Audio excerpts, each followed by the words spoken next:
Folks, Black Star Network is here.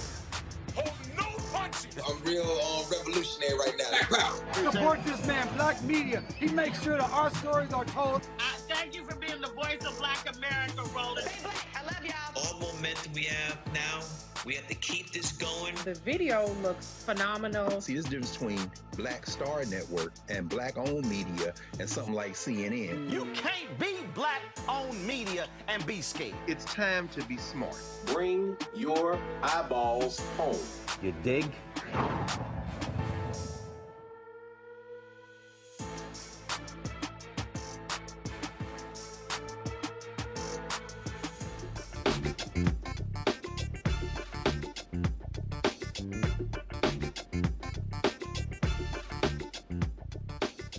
It's Tuesday, January 2nd, 2024. I'm Candace Kelly, sitting in for Roland Martin. Today we're going to be talking about quite a few stories, and we're going to be getting to that as soon as these messages are done. We'll see you back after a break. Whatever the miss, he's on it. Whatever it is, he's got the scoop, the fact, the find. And when it breaks, he's right on time and it's rolling. Best believe he's knowing. Putting it down from sports to news to politics. With entertainment just for kicks, he's rolling. It's on go, roll, y'all. It's Roland Martin, yeah. Rolling with Roland now.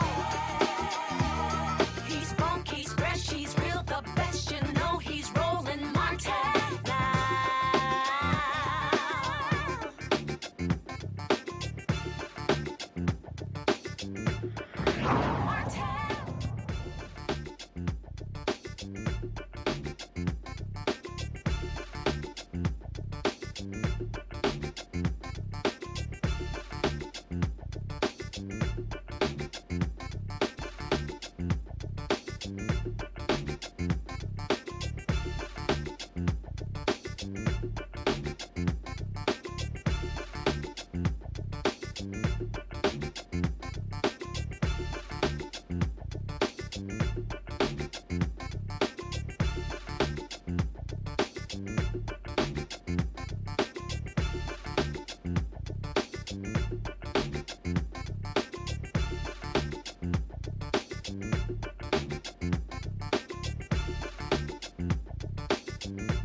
A California woman called 911 for help, but she ended up getting shot seconds after officers arrived at her home.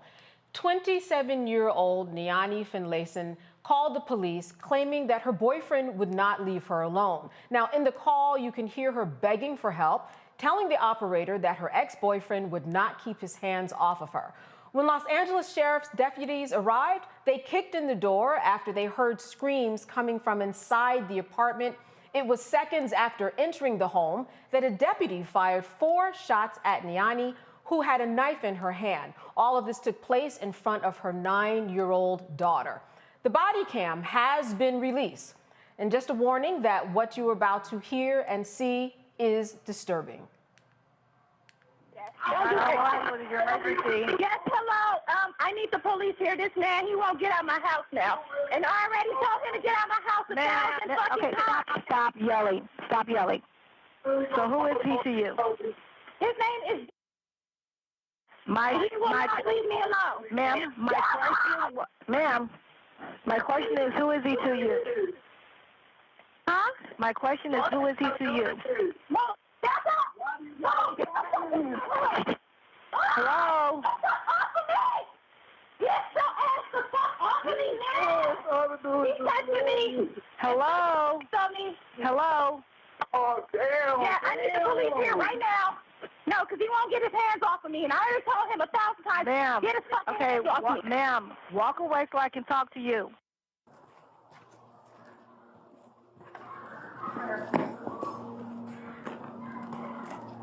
Here we go. Yeah.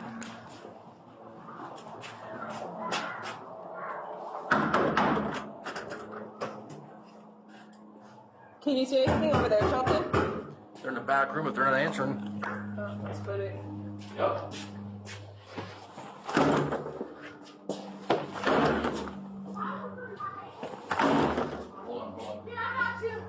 Hey, come out, come out. Yeah, I'm gonna stab him because he is my Hey, get the other track.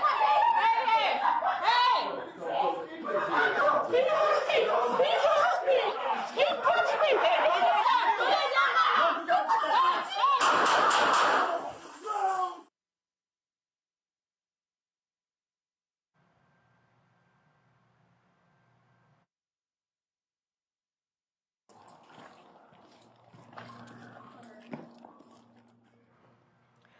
Deputies perform first aid until paramedics arrived to transport Niani to the hospital where she later died.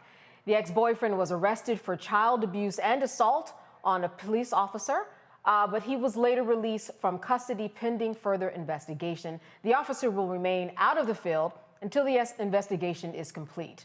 Niani's family is seeking at least $30 million from the Los Angeles Sheriff's Department and Los Angeles County for her death. We're going to take a quick break, and I'll be talking to my panel about this case when we come back. This is Roland Martin Unfiltered, and we'll be back after the break.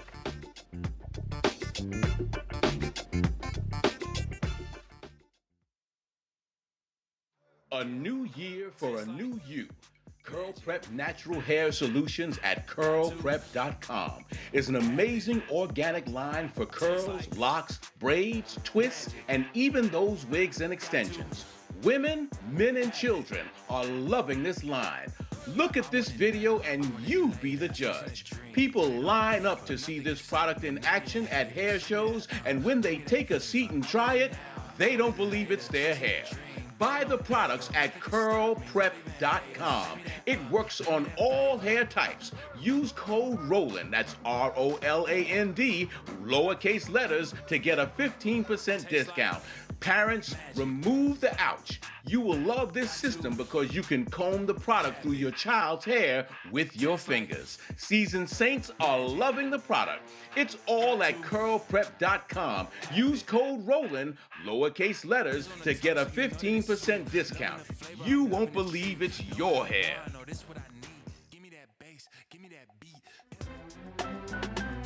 I'm Faraji Muhammad, live from LA. And this is The Culture. The Culture is a two-way conversation. You and me. We talk about the stories, politics, the good, the bad, and the downright ugly. So join our community every day at 3 p.m. Eastern and let your voice be heard. Hey, we're all in this together. So let's talk about it and see what kind of trouble we can get into. It's The Culture, weekdays at 3, only on the Black Star Network. Hey, what's up? It's Sammy Roman. Hey, it's John Murray, the executive producer of the new Sherry Shepherd Talk Show. It's me, Sherry Shepherd, and you know what you're watching, Roland Martin Unfiltered. Welcome back to Roland Martin Unfiltered. I want to bring in my panel to talk about Niani Finlayson, the 27-year-old mother gunned down by a Los Angeles sheriff's deputy in front of her daughter after she called for help. Tonight's panel, Dr. Mustafa Santiago Ali. He is the former senior advisor for environmental justice for the EPA in Washington, D.C. Dr. Larry J. Walker. He's an assistant professor from the University of Central Florida. And Nicole Porter. She is the senior director of advocacy at the Sentencing Project in Washington, D.C. Thank you, all of you, for being with me today. You know, I want to start with you, Dr. Ali. It seems to me that in this situation, the police certainly had enough fair warning to know who was in danger and who potentially was not in danger, as she is the one who called for help.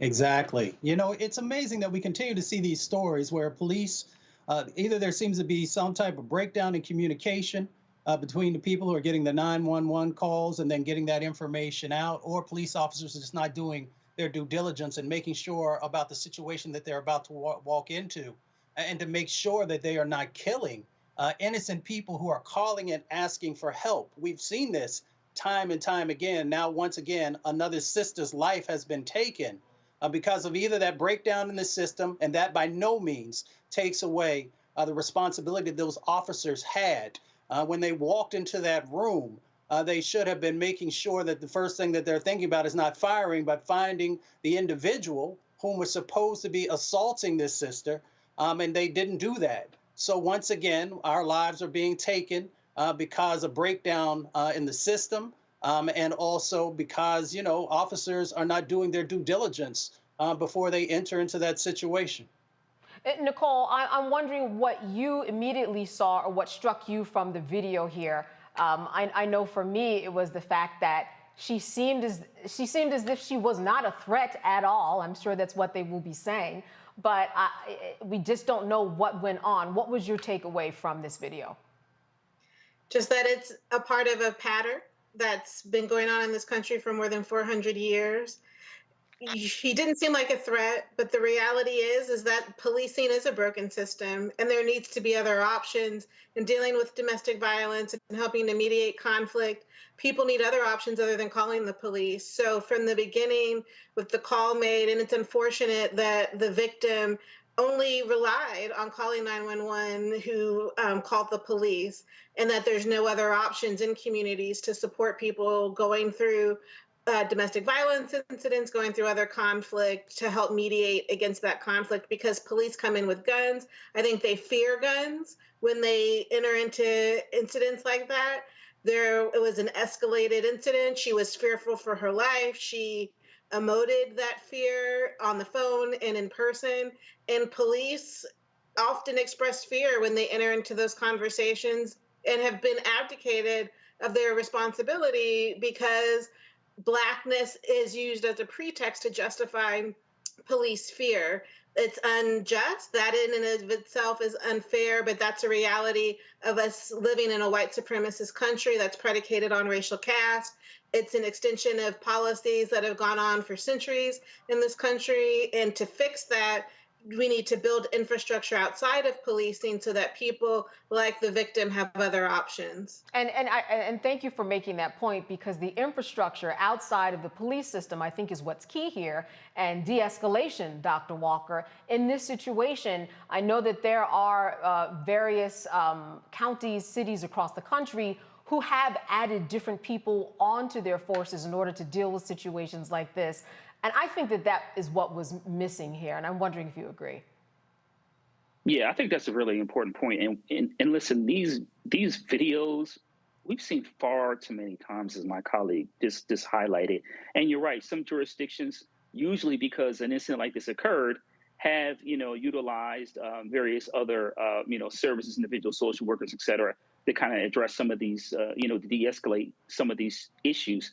I want to note that I think it's really important relating to intimate partner violence and Black women, that Black women are more likely victims of intimate partner violence and also likely to be killed as a result of intimate partner violence. So I think that point is critically important for context of this conversation. The other thing is in terms of how Blackness is policed in this country. We have this conversation on this show numerous times about how Black people aren't given the grace of just having a basic conversation. Listen, if that officer was properly trained, the first thing he would have done is, instead of entering and firing a few shots, he would have contributed to the conversation, trying to figure out overall what was going on. And certainly that she was the victim should have been relayed to him and his colleagues as they entered that building. But he didn't even engage in her in basic conversation about, like I said, de-escalating it, talking it out, talking it through. He shot immediately. And while, the $30 million lawsuit, for a lot of people watching, it seems like a lot of money, you have a person who was a victim of intimate violence who was murdered, and then you have a child who is traumatized for the rest of their life.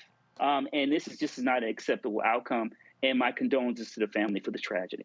That is normally what happens. A police officer goes into a situation like that, de-escalating by separating the two parties. Obviously, she was the one who was scared. She was the one who actually made the call. What I saw, Dr. Ali, here was that they didn't believe her. In other words, they got the call. When they came, they looked at the situation. Something must not have clicked to them that it made sense that she was the one that was threatened, which is why she had the knife, right? That would make sense. But it didn't seem like she was given the benefit of the doubt at all. No conversation, like Dr. Walker said, no de-escalation, nothing, no assessment. What's the continued dehumanization of Black women in our country? They did not see her as someone who was in need. They saw her evidently as a threat because they were quick on the trigger. And, I have worked with law enforcement.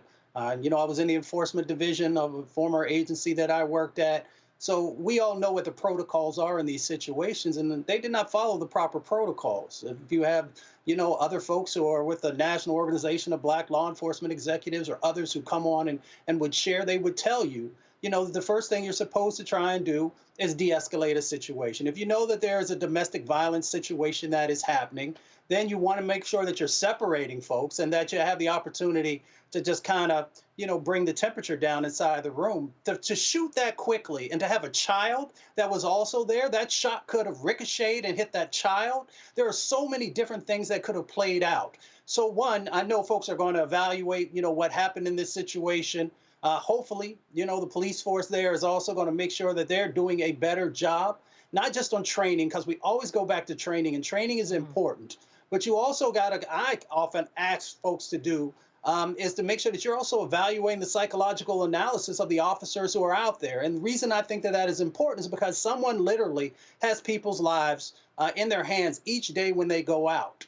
So when we look at this situation, we should really unpack all the various parts.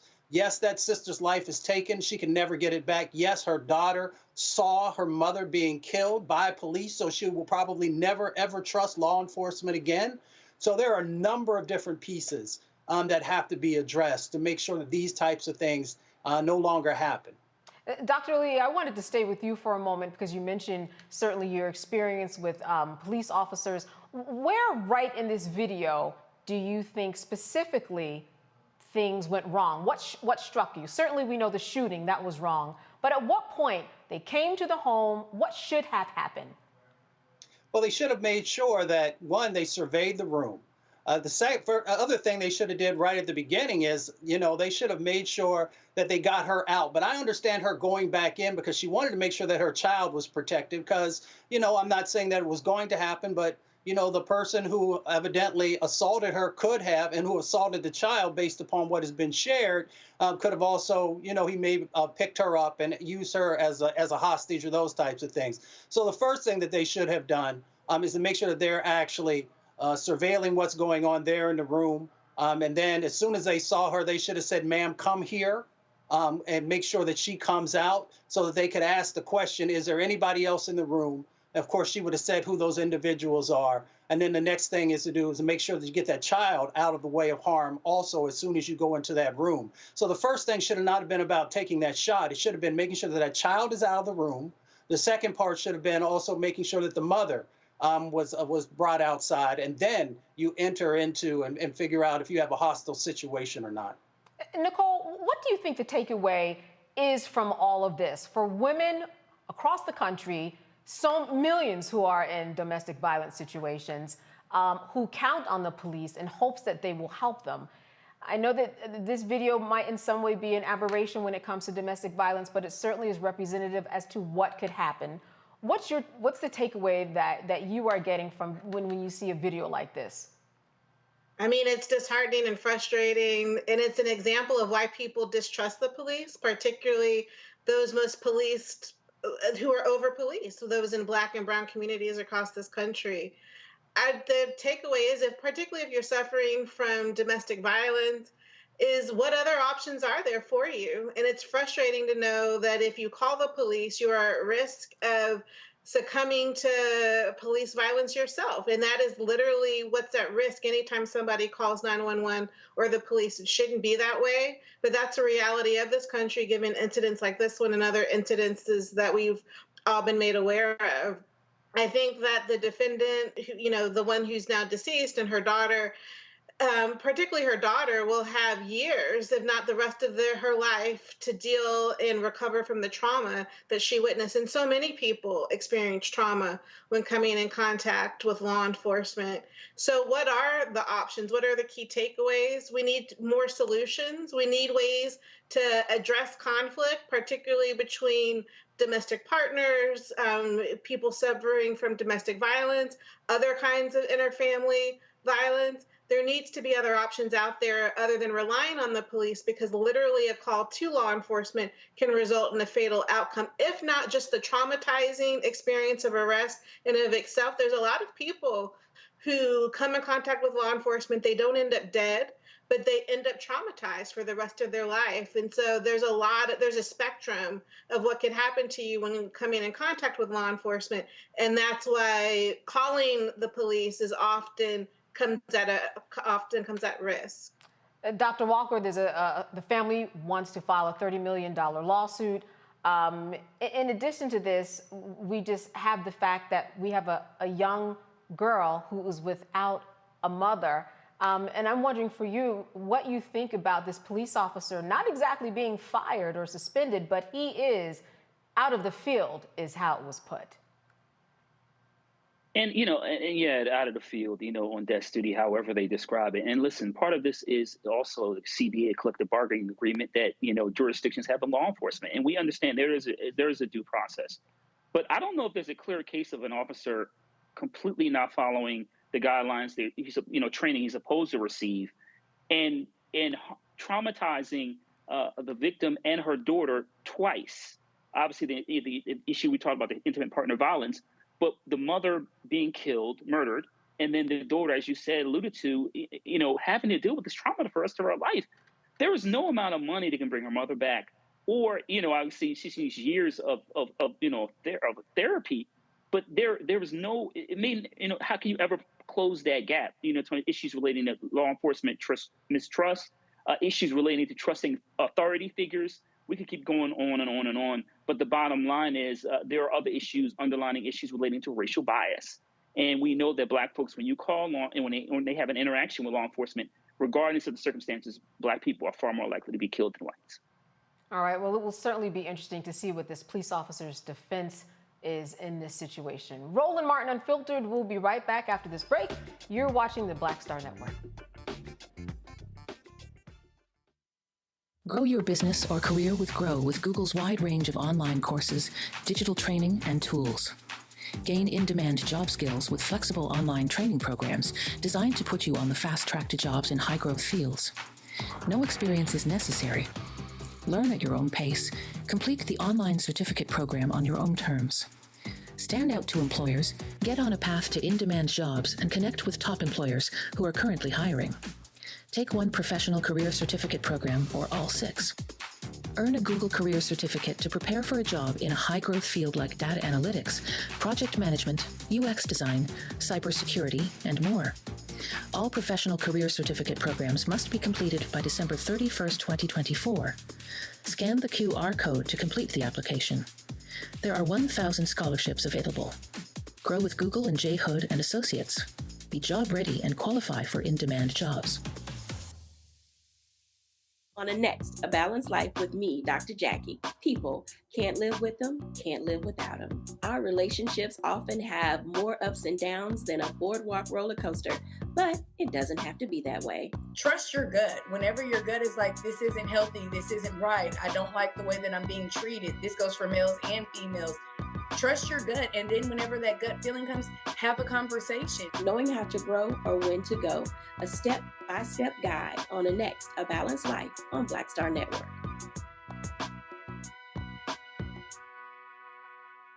Hey, what's up? Geek Tony in the place to be. Got Kicked Out Your Mama's University, creator and executive producer of Fat Tuesdays, an air hip-hop comedy. But right now, I'm rolling with Roland Martin, unfiltered, uncut, unplugged, and undamn believable. You hear me?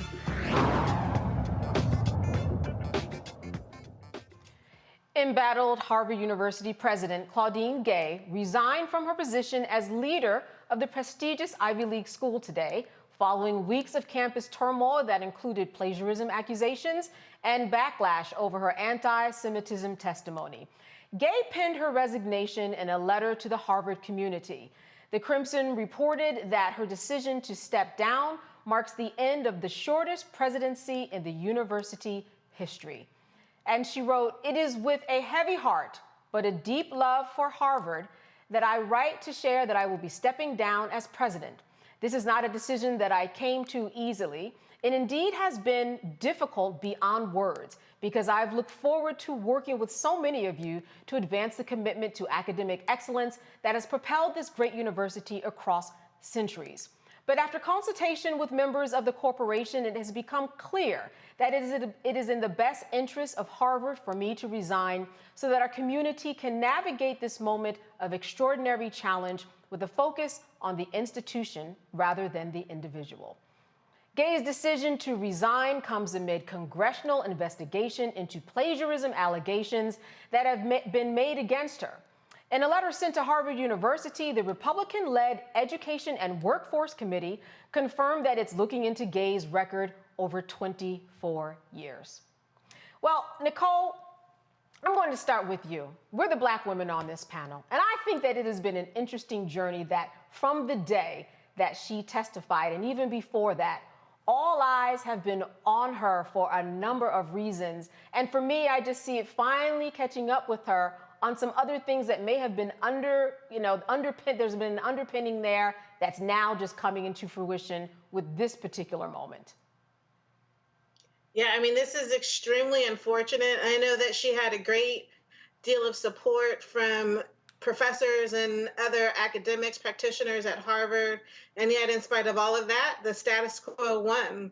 They literally targeted President Gay, not just from the moment of her testimony, but probably were dismissive and questioned even her being hired into that position, given the racist vitriol that she's been subjected to publicly since her testimony, but probably underlied people criticizing and questioning the hiring decision from the beginning.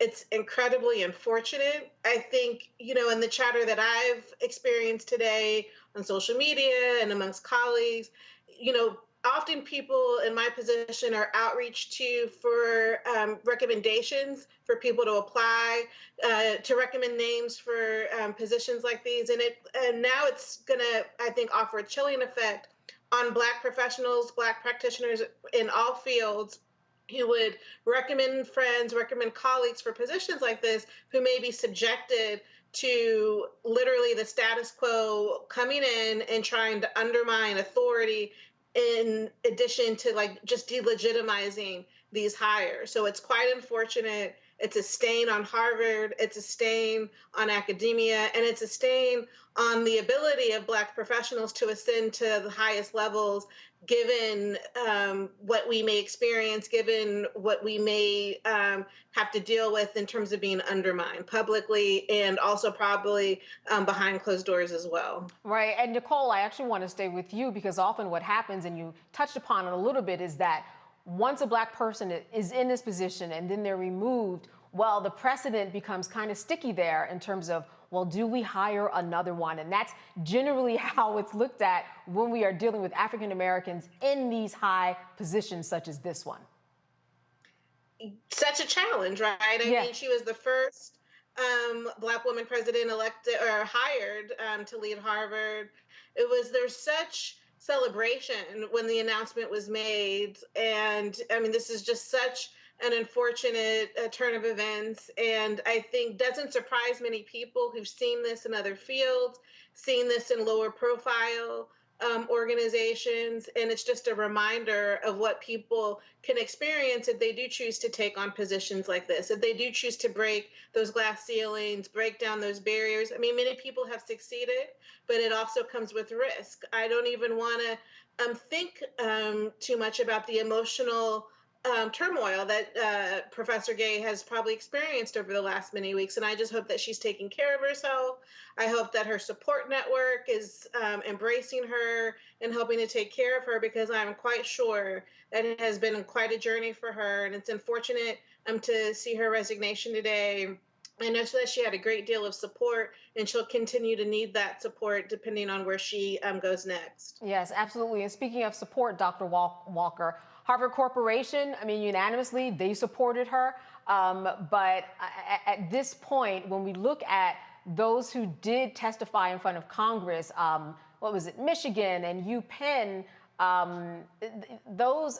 was it Michigan? Yeah, those particular presidents, none of them fared well. And when they answered that question, let's start there.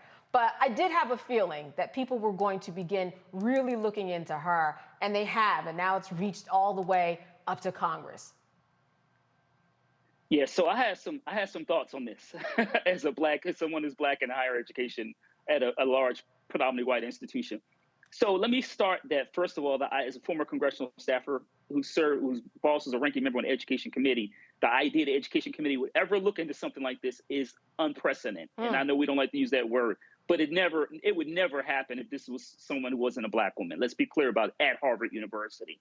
And I got to be honest with you, I didn't feel what I describe as righteous anger this evening, which is reflected in many of the black folks who work in higher education and that I've communicated with and also saw on social media. So this is a witch hunt from the very beginning. And I think this highlights a few things for black people, whether in higher education or at other industries. And then, first of all, we've been told historically that, the goal is American exceptionalism. But no one told you that when you're black and exceptional, that you have to deal with scorn and envy. She's the first black person to ever be selected for president of Harvard University, and was 400 years. It is the most recognizable institution in the world. And there were accusations of those from a DEI and affirmative action hire, where her credentials at Stanford and Harvard University are impeccable. But I think this is a warning sign for black folks in our society who think that if you stay quiet, that they won't mind being your current position. And this is a clear indication that they're coming for all of us if your ideas and beliefs don't align with these kind of right-wing ideologues.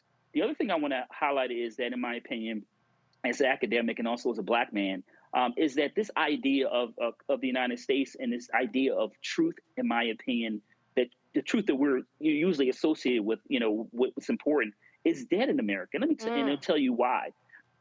What's really happening right now is that we're losing the propaganda war. And so truth does not matter. What matters is who controls the agenda. We know Chris Rufo is the one who led this fight and telegraphed several weeks ago on Twitter that he wanted to have her fired from her position. So let me remind those who are watching again today that this is a propaganda war. Yes. And if you think that strictly telling the truth will be enough, they will eventually come for you also.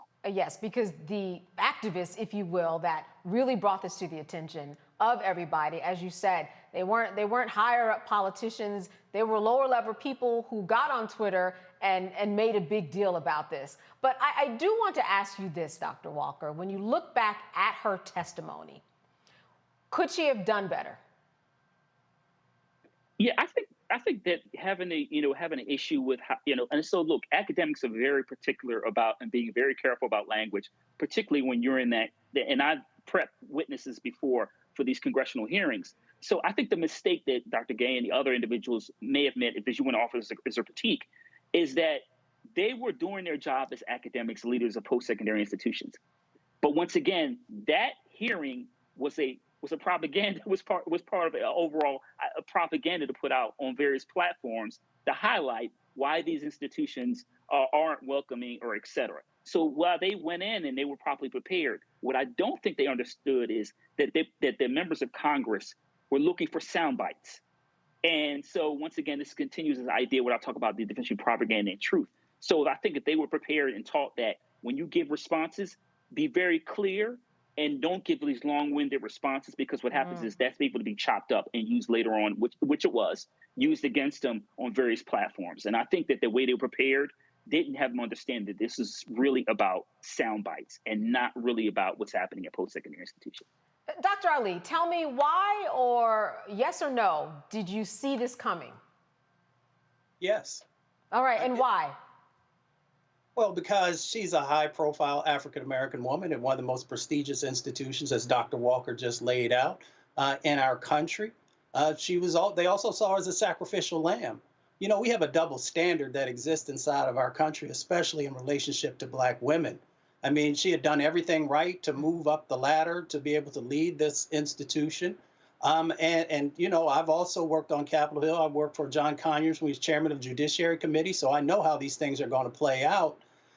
So one, folks did not do a good job in prepping her, you know, to make sure that she could navigate this. But we also got to understand, that Republicans were literally chopping at the bits to be able to have this opportunity, as Dr. Walker laid out, to have a gotcha moment, if you will. Now, I also wrote about this earlier today, and I remember the words of Dr. King when he said, it's not the words of our enemies, but the silence of our friends. So when we have African-American women in these high-level positions, we understand that folks are going to come for them.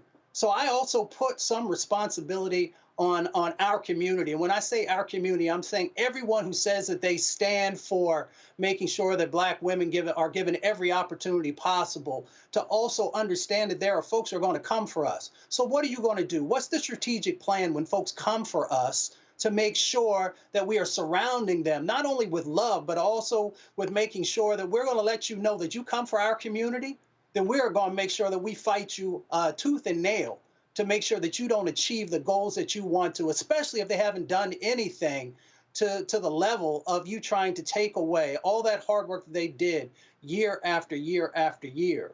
So we understand that this is a game that's going on, and that's why not only in this moment, but moving forward, we need to be very, not just careful, because I don't want folks to not say how they truly feel about something. But we understand the dynamics that were playing out there. Dr. Walker laid it out for us, brother, and I appreciate you so much, because there were forces that were much larger than the folks who were, there in that moment. You've got very wealthy people who are looking to show their power, to show that they can, no matter who you are and no matter what level you're at, that they can come for you, and not only come for you, but that they can get you. And if we don't fight back, if we don't push, and then make sure that we understand that they're not just after a one-hit type of thing. They are literally trying to deconstruct, structures that are critical for us to be able to even get in the door and to compete. Here's the last point that I'll make. Okay. Why is it also a double standard? It's a double standard also because this system, Madam President, had been there for a very limited amount of time. She hadn't even had time yet to probably review all the policies that were out there in depth and be able to make the modifications that are necessary. Now, Dr. Walker works, in higher academics, if you will. I've taught at a number of different universities. I understand how slow things move, and I understand all the various elements that you have to be able to go through to be able to make a policy change. So for them not to give her, she hadn't even been in office, I believe, 6 months, to be able to say, that she needed to go and not even give her the opportunity to actually make those changes and to go through the process that's necessary tells me right away that you were not serious about seeing real change happen. But what you did is that you were looking for a sacrificial lamb. Dr. Walker, let me go to you, especially because you are at a university. What do you think about the fact that she is going to go back to being a faculty member?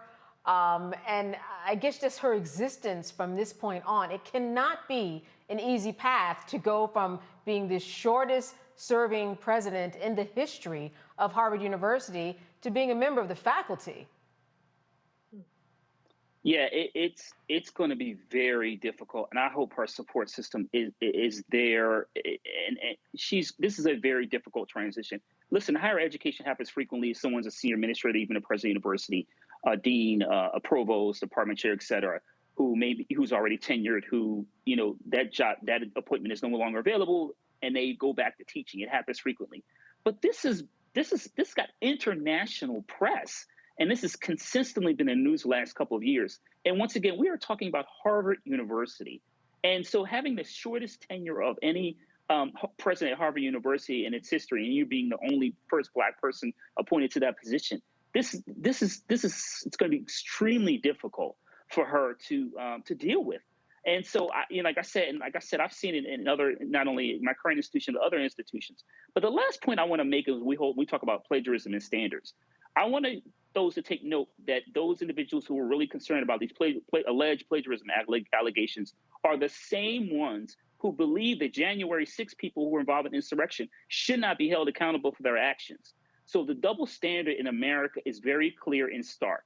And so once again, I remind you that if you stay silent, they will still come for you. Very interesting point, Nicole. I wanted to say this to you. They're going to be looking for another president. They have an interim president right now. What are your thoughts about who they should select for all of this to make some kind of sense?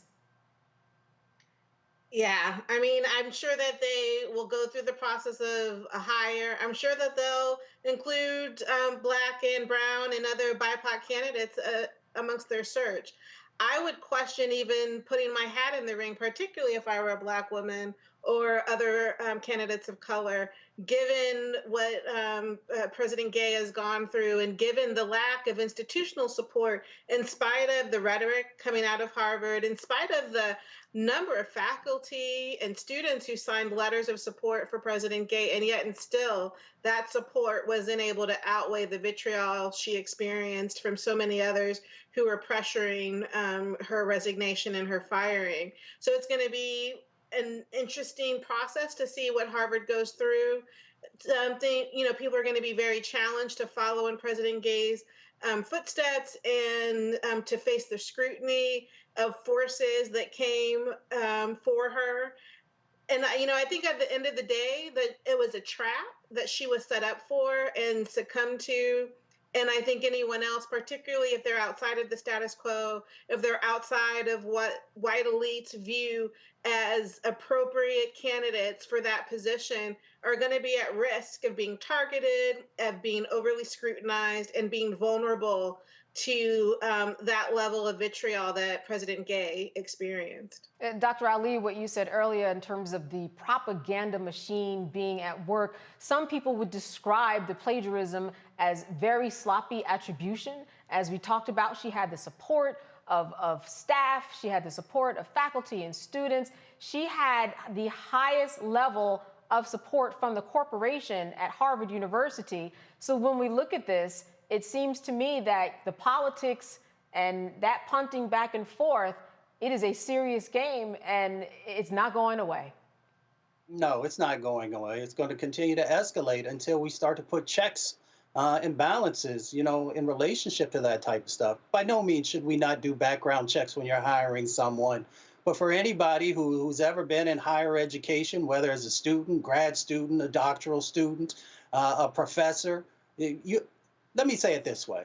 If we want to actually go take a deep dive into what President Gay did, then there are a whole lot of folks who are running both academic institutions, nonprofit institutions, corporations who have written on the master or the PhD level that folks should be taking a look at that as well. Let's make sure that we are being equal in the way that we're approaching these things with everyone.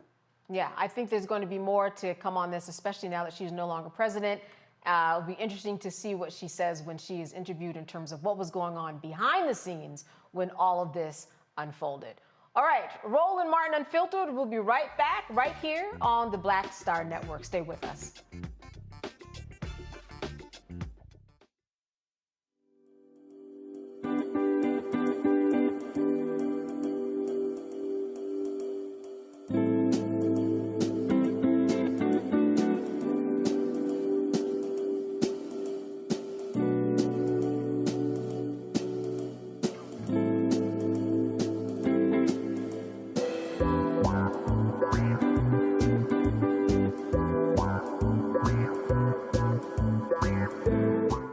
A new year for a new you.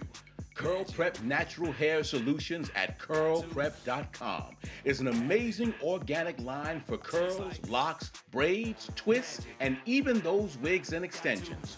Women, men, and children are loving this line. Look at this video and you be the judge. People line up to see this product in action at hair shows, and when they take a seat and try it, they don't believe it's their hair. Buy the products at curlprep.com.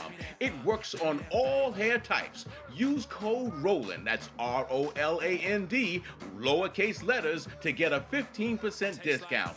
Parents, remove the ouch. You will love this system because you can comb the product through your child's hair with your fingers. Seasoned saints are loving the product. It's all at curlprep.com. Use code ROLAND, lowercase letters, to get a 15% discount. You won't believe it's your hair. Hey, what's up, y'all? I'm Devon Frank. I'm Dr. Robin B., pharmacist and fitness coach, and you're watching Roland Martin Unfiltered.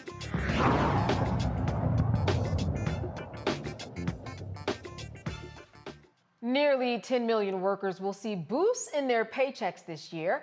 As of January 1st, the minimum wage in 22 states and at least 40 cities and counties across the country will be $15 or more. Maryland, New Jersey, and most of New York State, except New York City, Westchester, and Long Island, all of which have already had $15 minimum wages in place, and where the minimum wage is increasing to $16. The state-level increases come as the federal government held the minimum wage firm at $17.25, despite increased cost of living and rapidly growing housing costs.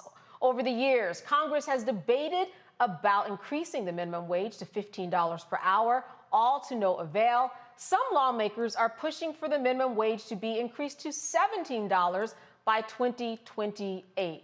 Dr. Ali, well, this is some good news. I mean, will this raise people out of poverty the way that we are seeing in the headlines? That is supposed to be the goal of this, but a lot of people cannot live still on this particular number when it comes to minimum wage.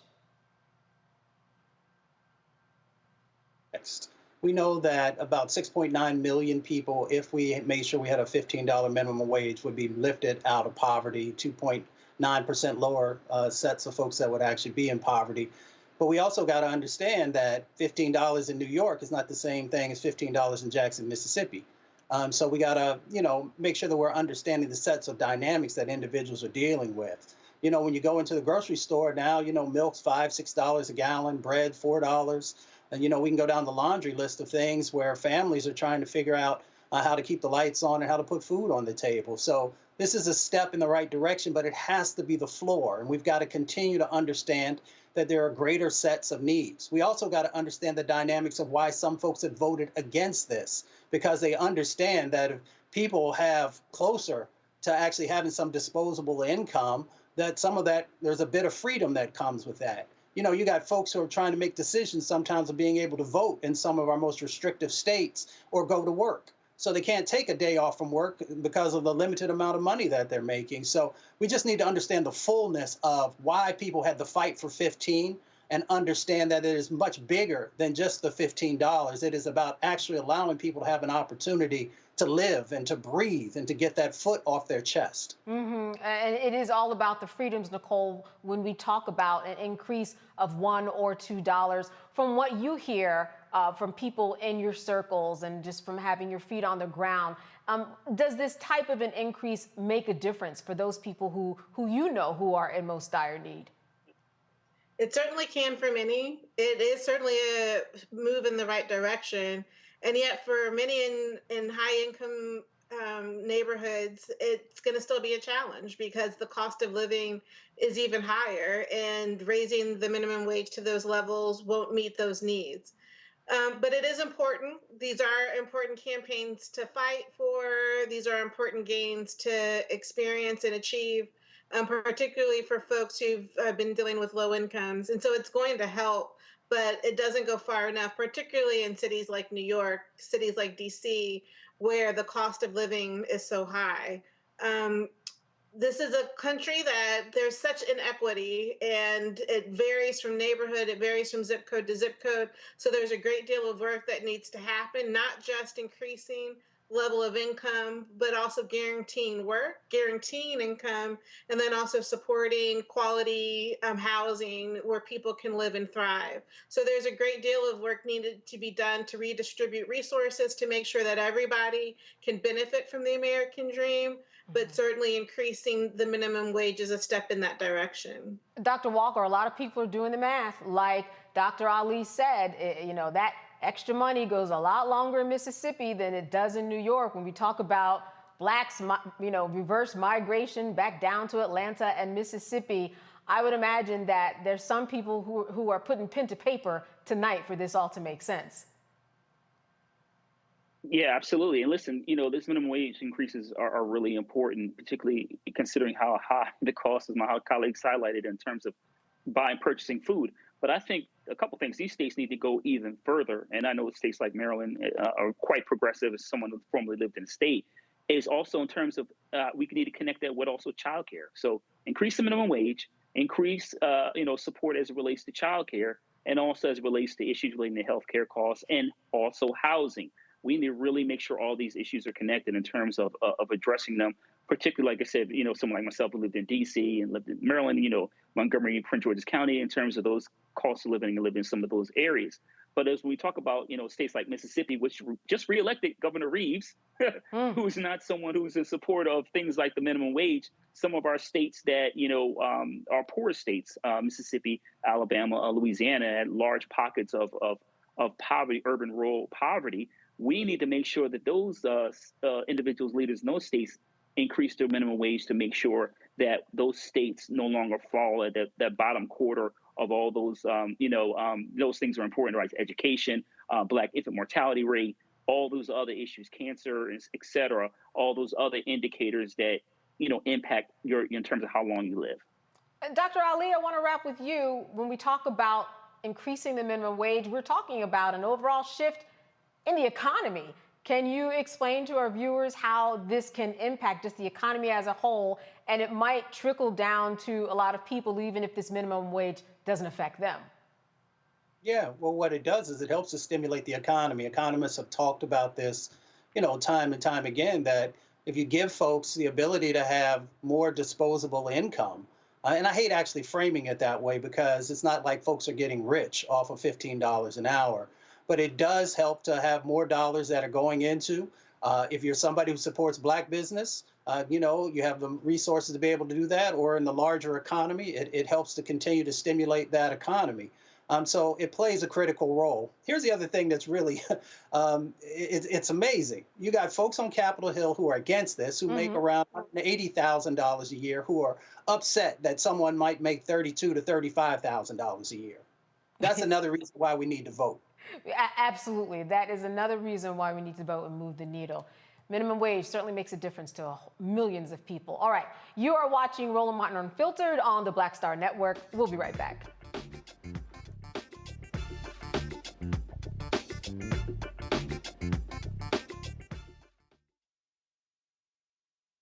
Grow your business or career with Grow with Google's wide range of online courses, digital training, and tools. Gain in-demand job skills with flexible online training programs designed to put you on the fast track to jobs in high-growth fields. No experience is necessary. Learn at your own pace. Complete the online certificate program on your own terms. Stand out to employers, get on a path to in-demand jobs, and connect with top employers who are currently hiring. Take one professional career certificate program or all 6.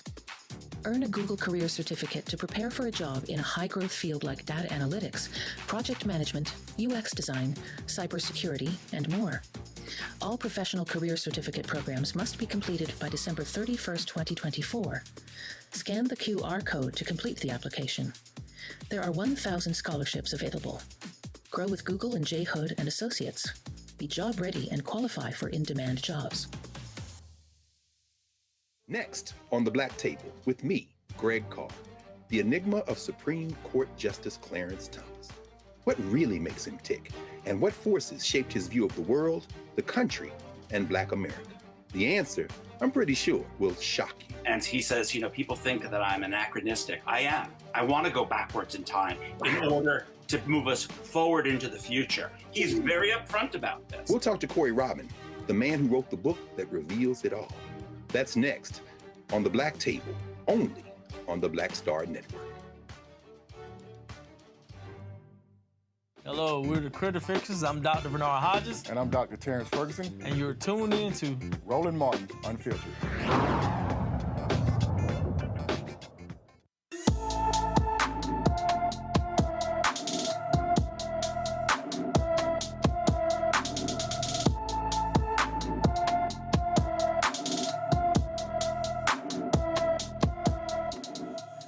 Artrius Brown has been missing since December 30th, 2023 from his Memphis, Tennessee home.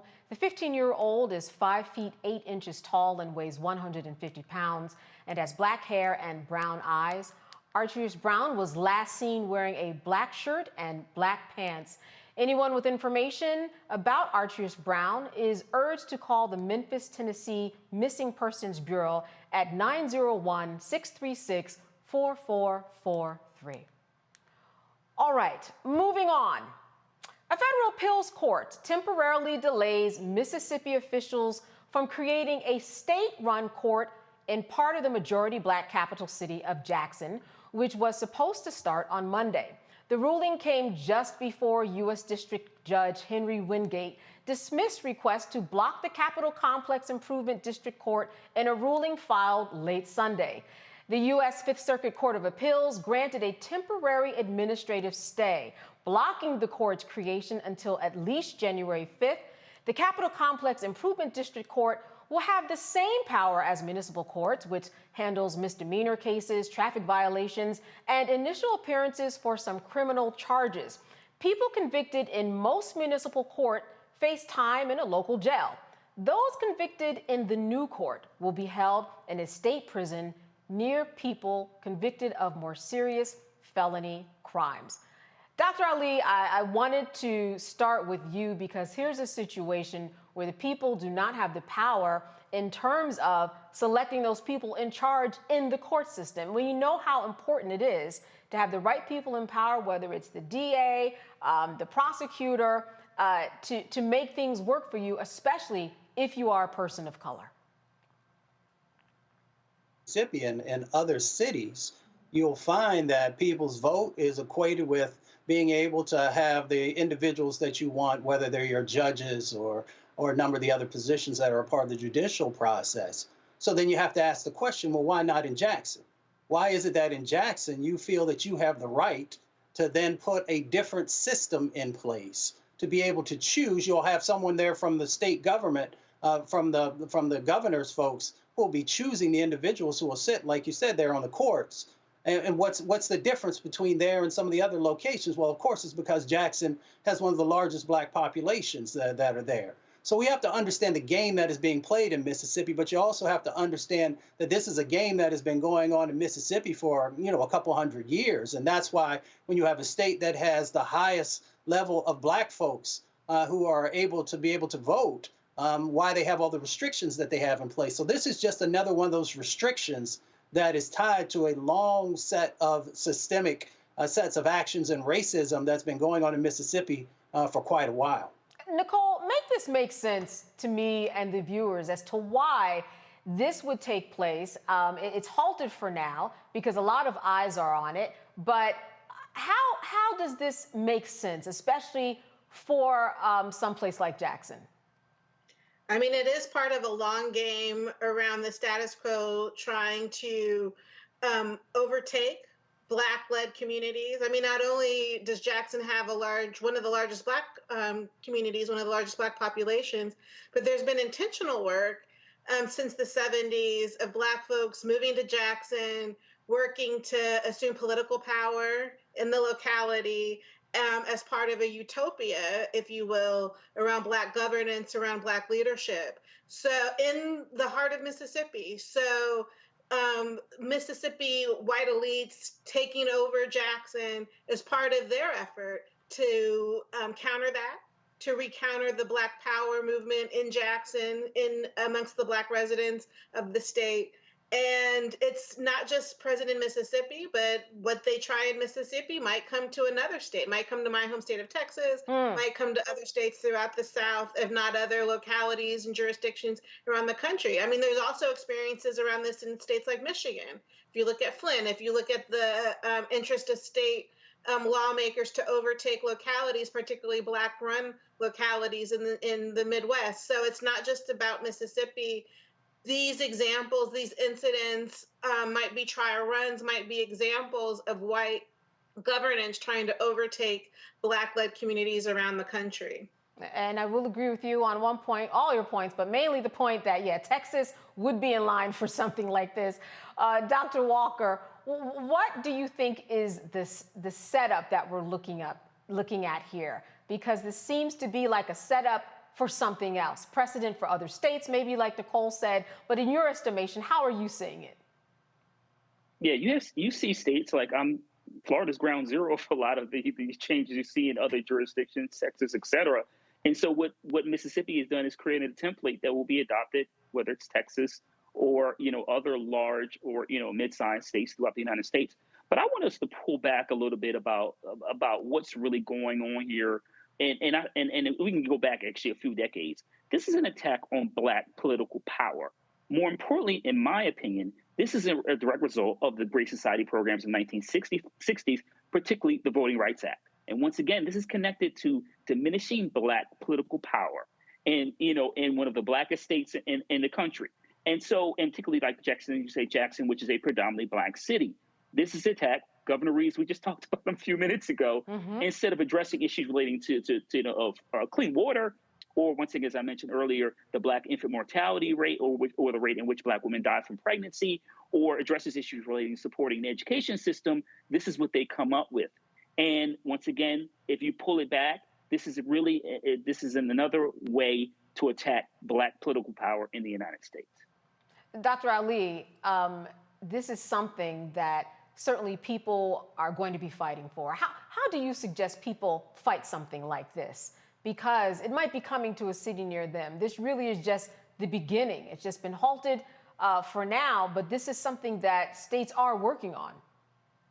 Well, the thing that we can always do is to make sure that we are supporting the organizations that are on the ground, both locally and those nationally, that are pushing back against these types of things, those who are strategizing.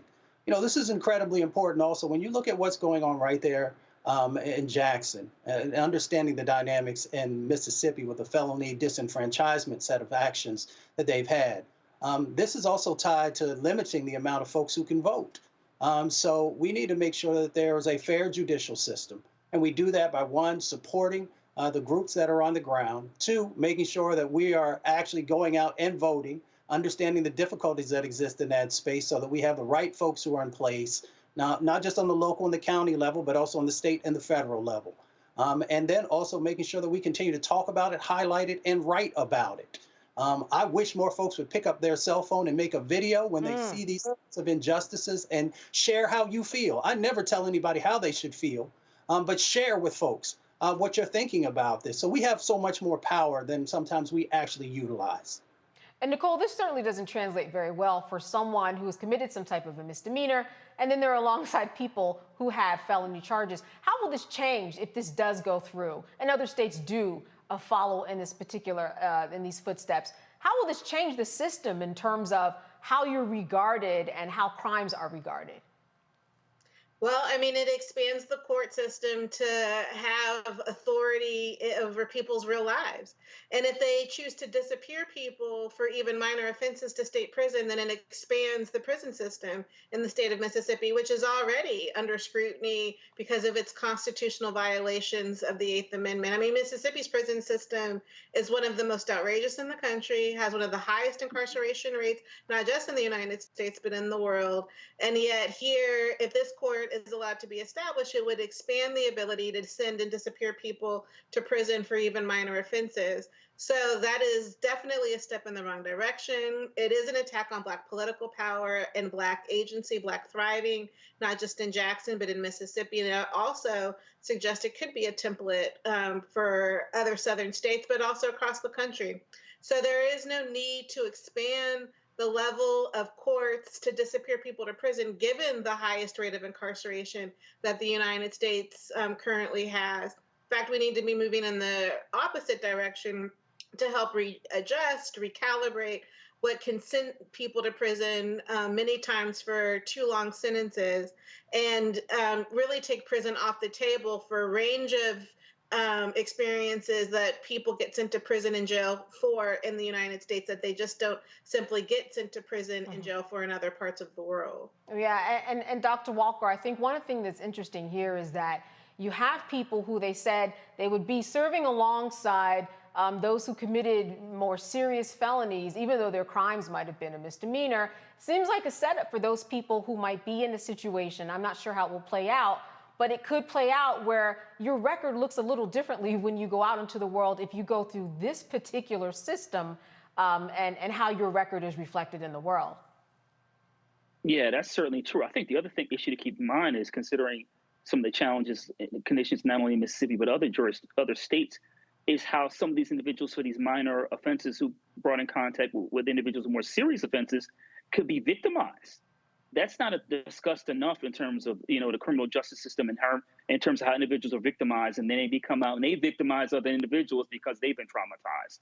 But I think that your point about, the stigma associated with, this new system, I think the other thing I want to add is about the idea of, obviously this was signed into law and then, it's going through the courts, is that we have to keep in mind that I thought it's all about, states' rights. I mean, not just states' rights, but individual control at the local level.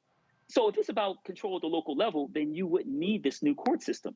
But this proves that it's not about that, right? This is about, once again, diminishing Black political power and also putting Black folks in positions where they're more likely to be victimized and come out and maybe reoffend and, impact other individuals in their community and continue a cycle. So once again, it's not needed, but once again, it's not really about local control as we always hear about. This is about maintaining a system where Black folks continue to be oppressed. And Dr. Ali, I'm going to close with you. What does it mean? How does it translate when someone does not have that local control and it goes into the state? What does that do to a community, and what can its reverberating effects be on the people who live there?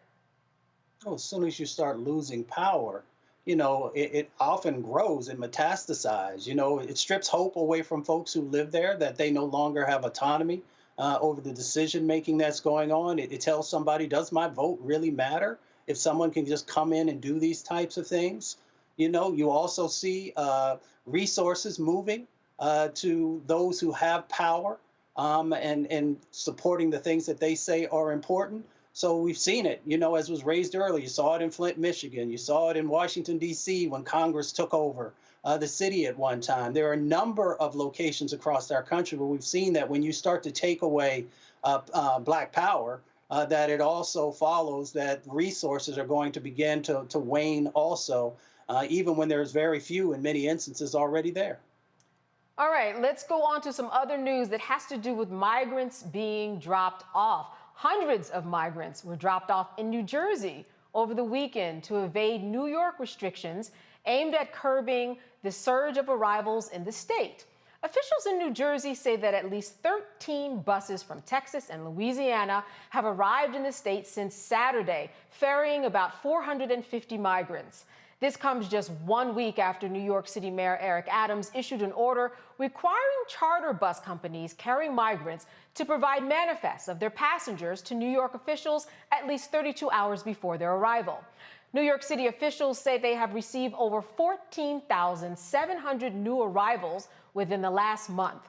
If you recall, Texas Governor Greg Abbott sent migrants to his state to Democrat-led from his state to Democrat-led cities in a protest against President Joe Biden's immigration policies. Listen, Nicole, when we look at what is going on with the migrants, it seems as if we are running out of options here. Now we've got, different people skirting the rules to try to get migrants into New York. We've heard so many reports about what is going on in Midtown, in the hotels, and where the migrants are being held and how they are impacting the city.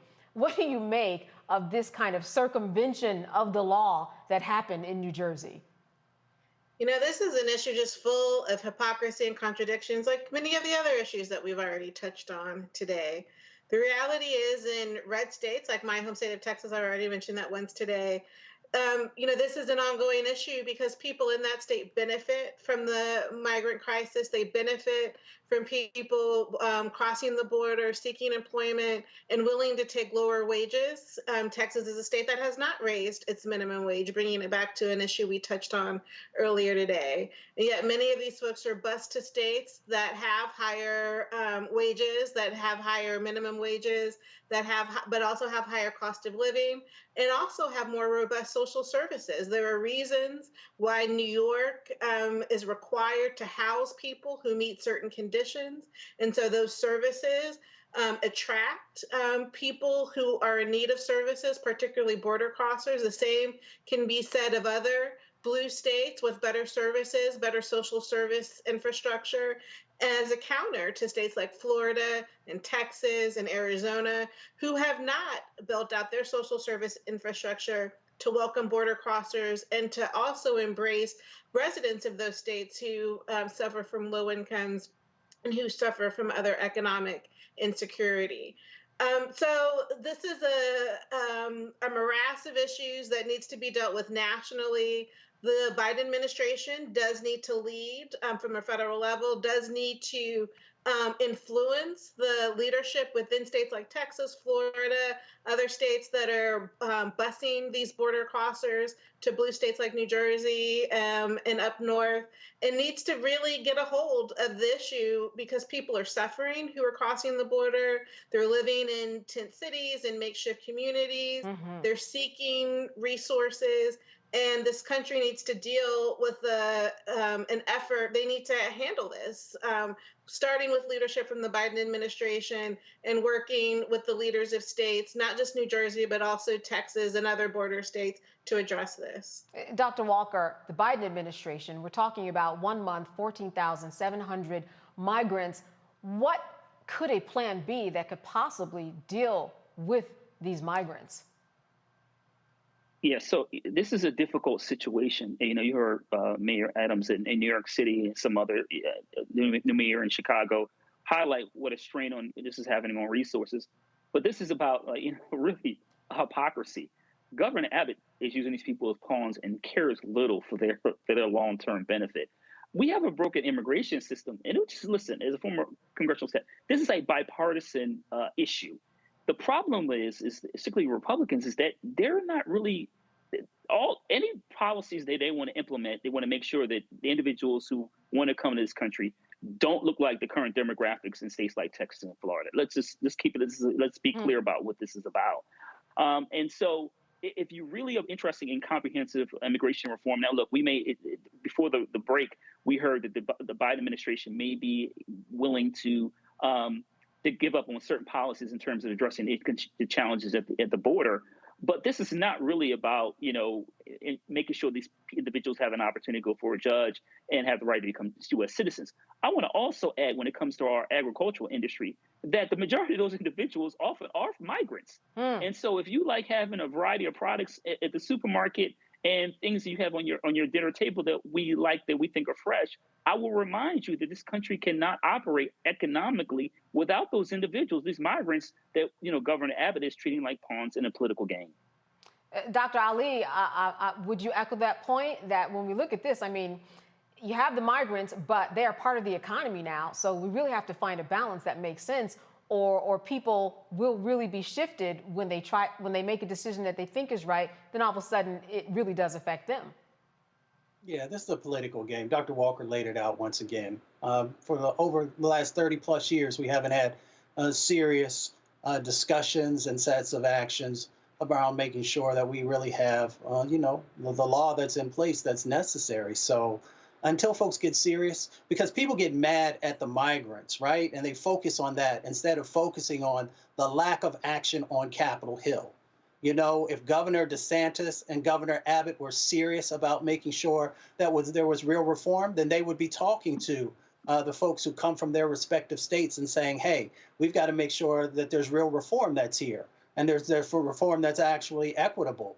And we've seen what happened in Florida when, the governor there put some of his actions in place, and now the economy is taking significant hits, not by millions of dollars, but by billions of dollars. So we need immigration. But we need immigration that is legal. We need immigration that is equitable and that is fair, and that doesn't reflect the sins of the past when it came to immigration sets of laws and actions. So if we're serious about addressing the issue, folks can sit down and actually do it to make sure that as we move forward, that we have what we need for our country to continue to move forward on an economic level at a high rate, and that we can also make sure that we are embracing humanity. And Dr. Ali, I'll stay with you for one moment. We also need people on the ground. If people look up the video of the migrants in Midtown Manhattan, for example, there is a reason why that is, some people would see it as out of control, the way that they are living. No one is there to actually manage. It's just as if they were dropped off, given a place to live. You cannot do that with thousands of people and expect everything to go well when they're living on top of each other. More oversight, more people need to be involved in the process. They do. I mean, from the enforcement side of the equation, but also from the humanities side of the equation to make sure that there's a real comprehensive plan and set of actions. I've worked in over 1,000 communities across our country. I've been from border to border. I've worked on the border. I know that there are communities across our country who are literally trying to get people to come there because their communities are dying because, and when I say they're dying, it's because, you know, the populations have continued to shrink and shrink and shrink. So if we actually had a true comprehensive strategy, we would make sure that folks are going to the places and spaces where folks actually need them. And we'd make sure that we put the safety net in place. That doesn't have to take away from all the hard work that so many folks who've been in this country have been doing, you know, decade upon decade, sometimes century upon century. We have enough room, we have enough know-how to make sure that we made this work. But folks don't want to get the politics out of it because it helps people to be able to raise money. It helps folks to be able to keep a spotlight so that they can, you know, create these chaotic situations that we see playing out on our TV screens. So once we decide that we truly want to make sure that this is being addressed, there is the know-how to make it possible. A huge problem, Nicole. What did you see as Joe Biden's role in all of this? What could he possibly do to deal with this situation? Well, I think there's fixes around addressing the immigration system itself, around addressing the asylum system so that people crossing the border have a robust system to go through and to apply through to support comprehensive immigration reform. I think there's leadership that the administration can offer governors and cities to help embrace the migrants through redistributing resources, to help resource social service infrastructure, and to help address housing and other economic needs of the border crossers. And given that this is a shared issue, clearly there are services that migrants need. Those also need to be a part of robust conversations that can help other residents of cities. So this needs to be an overall conversation that the Biden administration can help anchor to help, again, share in that humanity that can welcome migrants, but also address the needs of longtime residents in cities and in states. Dr. Walker, one of the things that I see is really problematic here is that, as we heard about, people are circumventing the laws in New York in order to get to New York City through New Jersey, one of the most expensive places you could ever live. And I'm wondering just your thought about the fact that so many of these migrants do ultimately want to get to the city, the economy there, and what the impact of that will be ultimately on a city like New York City of 8 million people. Yeah, like I said, you heard Mayor Adams highlight the last several weeks the strain is having on resources. New York's not equipped to that even though it's the largest city in the United States, it is not equipped to handle that large a number of people in a short period of time. And that's the point of what Governor Abbott is doing. I think it's important. We have to recognize that when we talk about individuals coming to this country, taking various paths, a lot of the great individuals who, in various medicine or in other disciplines are these individuals who come to the United States seeking a better life. And so, listen, if Governor Abbott, among others, is going to continue to play this game, it is going to be more difficult to find a comprehensive immigration plan. Obviously, we have to talk about, individuals with dreamers, those who came from countries where they are dealing with oppression and war and all the other challenges. So we need to come up with a plan to address all these immigration issues. But at the same time, we have to have governors and mayors and other individuals from various jurisdictions in red and blue states come together collectively to address some of these issues. But as I said earlier, using these individuals, men, women, and children, as pawns, when they can, without a doubt, be productive U.S. citizens, is not the way to go. Dr. Ali, do you see this as being an issue that will come up in presidential debates and will be kind of something on the forefront of people's minds? I think it's it's definitely one of the top 10 issues. For some people, it's in the top 3. Depends often, if you're a Democrat, Republican, or an independent, which of these issues that are raised. But it is something that folks should pay attention to. But we should push politicians. We allow politicians to give us these bumper sticker responses instead of in-depth sets of actions that they are going to do. So whether you're a Democrat, Republican, or independent, you should push people on these issues that we feel that are priorities, and don't let them off, with just giving us just some generalized stuff. We really want to know how you're going to address this. Who are you going to bring into to make sure that these issues are being, moved forward on it in a proper way? And here's one of the other reasons why this is important. Because the United States is actually not having enough babies to continue the growth of this nation, whether economically or in other ways. So if you are not bringing immigrants in, the United States is not going to stay in the position that it currently is. Nicole, hot button topic during presidential debates, thinking that this is what people will be thinking about as they go to the ballots at all? Well, I definitely think politicians will be bringing it up as part of the election season this year. I know that it's not just about border crossers, but they're going to be connecting it to crime and, continuing to surface fear amongst voters, amongst general residents, trying to connect these dots between the migrant crisis and between crime. So there's a lot of issues that'll be top of mind, and I definitely think the migrant crisis will be among them. All right, Dr. Walker, final with you. Will this be a hot topic? Always, because of xenophobia and connected to crime. But we know we just had the largest crime drop when it comes to homicides in many jurisdictions throughout the United States. But I'm quite sure people will connect it to individuals coming to this country. All right, let us move on to the Constance Baker Motley stamp. The United States Postal Service honors the first African-American woman to serve as a federal judge and to argue a case before the United States Supreme Court. Constance Baker Motley is featured on the 47th Black Heritage Stamp. Motley was the first woman to work at the NAACP Legal Defense and Educational Fund, working with future Supreme Court Justice Thurgood Marshall.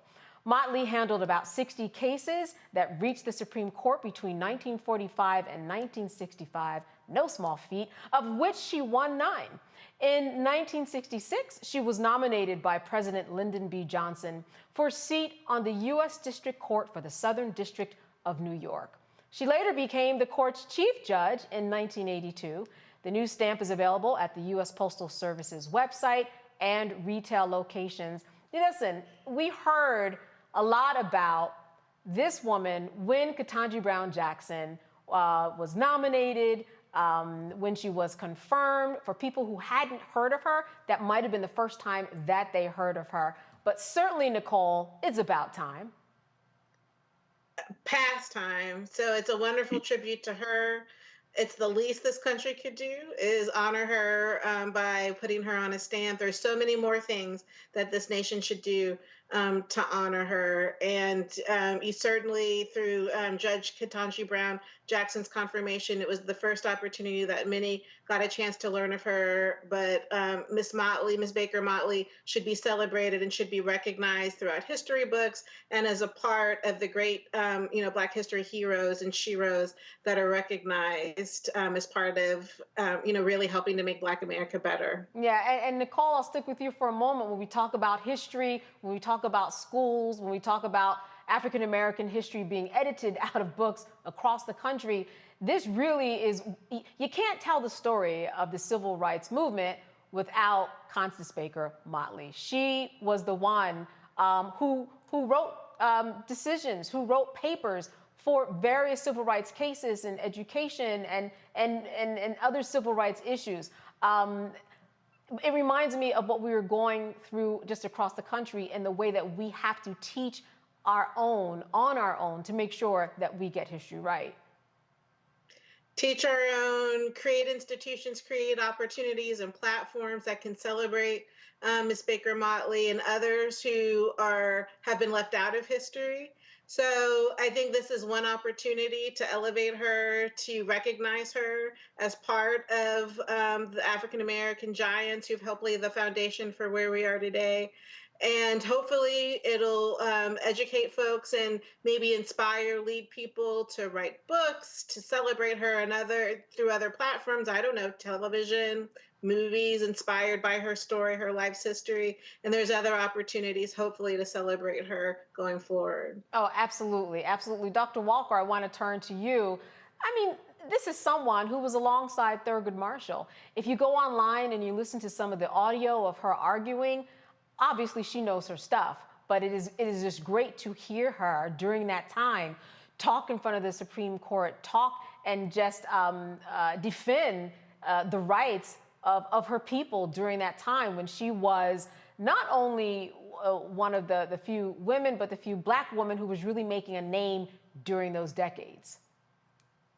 She was a trailblazer, and Judge Baker Motley finally deserves her flowers. And let's be frank, this happens far too often when it comes to Black women and all the exceptional things they've done throughout U.S. history, and it takes decades to recognize their brilliance. And you're right in terms of her work obviously as a judge and in New York State, but going before the court at a time. You talked about early 40s. This is from Brown v. Board of Education. That's right. So and Black women fighting for fairness and opportunity to show how brilliant jurist she was, but also in terms of the role model for other Black women that follow. And this is long overdue. I'm quite sure her family is pleased. I remember learning about her Black History Month many years ago when I was a student. But this is the first, and I hope, of many steps, including named scholarships, endowed scholarships in her name at law schools throughout the United States. Right. She actually drew up the paperwork for Brown versus Board, that first draft, if you will. Dr. Ali, what strikes you most about the history that she's made and the legacy that she's left behind? Well, as Dr. Walker shared, being able to achieve in the time frame that she did, really from the 40s on up, just, all the various hurdles that were put in the, in front of not only her way, but others who were trying to achieve, especially on the legal side of the equation. I know her universities are proud of her, but when I visit them, I have not seen any programs named after her. So there are opportunities that exist there. Folks should also, I have her book, it's over here on the other bookcase, Equal Justice Under the Law. Mm-hmm. Folks will be making sure that they're going out and picking that up and gives a good understanding of the depth of her knowledge and how connected she was to our communities. Often we just don't understand the sacrifices that people made so that many of us can take advantage of, the positions that we have now, the luxuries that we have. So I'm very thankful to her. I'll also add, as we are making sure that she is being honored, wouldn't it be nice if we had finally got that $20 bill right and made sure that Harriet Tubman... Yes. It would have been something. I mean, I don't know if those doors are closed. I mean, it certainly is worth somebody keeping that door open. Certainly. Nicole, Dr. Walker brings up a very interesting point in that we do often hear a lot about the Rustins and other people, the Thurgood Marshalls and the Charles Houstons, right, who all existed around that time. But it does seem like when it comes to Black women, it is a very selective process in terms of who we're going to make an Amazon primetime special of, or who Netflix is going to take next to say, this is the person that we are going to put out there. Well, hopefully Judge Baker Motley's time will come, given the stamp and given the awareness and acknowledgement and flowers she's receiving now. I think it speaks to the leadership of Black women, particularly in the civil rights movement, and now that there's more of a collegial aspect to that leadership, more of a collective aspect to that leadership that doesn't necessarily center the individual, but is more community oriented. And frankly, it's how Black women leadership sort of bumps up against misogyny and misogynoir as well. But I think the recognition of Judge Baker Motley, the recognition of other women, Ella Baker, who's a personal shero of mine, so many others who don't have their flowers, but maybe through this recognition of Judge Baker Motley, it will be an opportunity to elevate the leadership, elevate the trailblazing that so many Black women experienced and led during the civil rights era and continue to today, because there's so much work. We started this conversation with President Gay's, Harvard President Gay's resignation.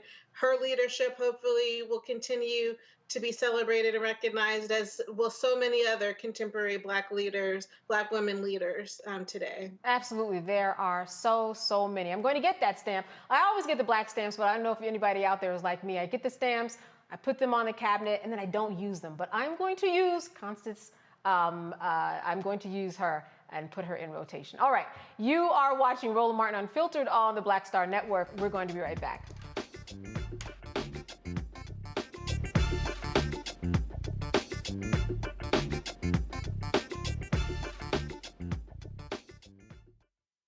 Don't you think it's time to get wealthy? I'm Deborah Owens, America's Wealth Coach, and my new show on the Black Star Network focuses on the things your financial advisor or bank isn't telling you. So watch Get Wealthy on the Black Star Network.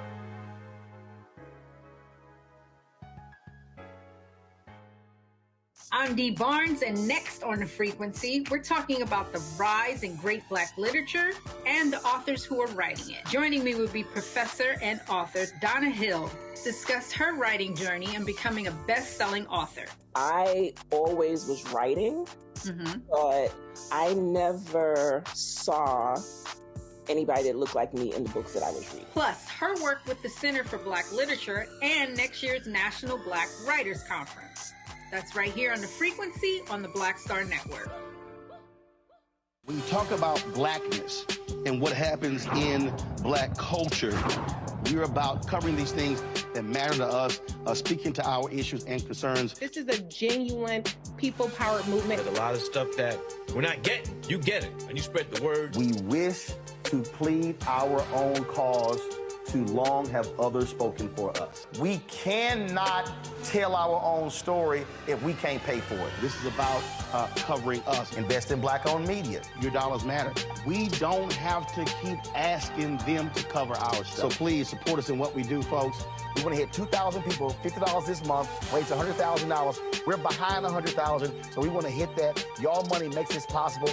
Checks and money orders go to P.O. Box 57196, Washington, D.C. 20037-0196. The Cash App is $RM Unfiltered. PayPal is R Martin Unfiltered. Venmo is RM Unfiltered. Zelle is RolandSMartin.com. On the next, A Balanced Life with me, Dr. Jackie. People can't live with them, can't live without them. Our relationships often have more ups and downs than a boardwalk roller coaster, but it doesn't have to be that way. Trust your gut. Whenever your gut is like, this isn't healthy, this isn't right, I don't like the way that I'm being treated. This goes for males and females. Trust your gut, and then whenever that gut feeling comes, have a conversation. Knowing how to grow or when to go. A step-by-step guide on the next, A Balanced Life on Black Star Network.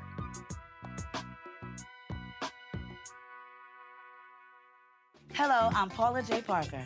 Truly proud on the Proud Family. I am Tommy Davidson. I play Oscar on Proud Family, Louder and Proud. Hi, I'm Jo Marie Payton, voice of Sugar Mama on Disney's Louder and Prouder, Disney Plus. And I'm with Roland Martin on Unfiltered.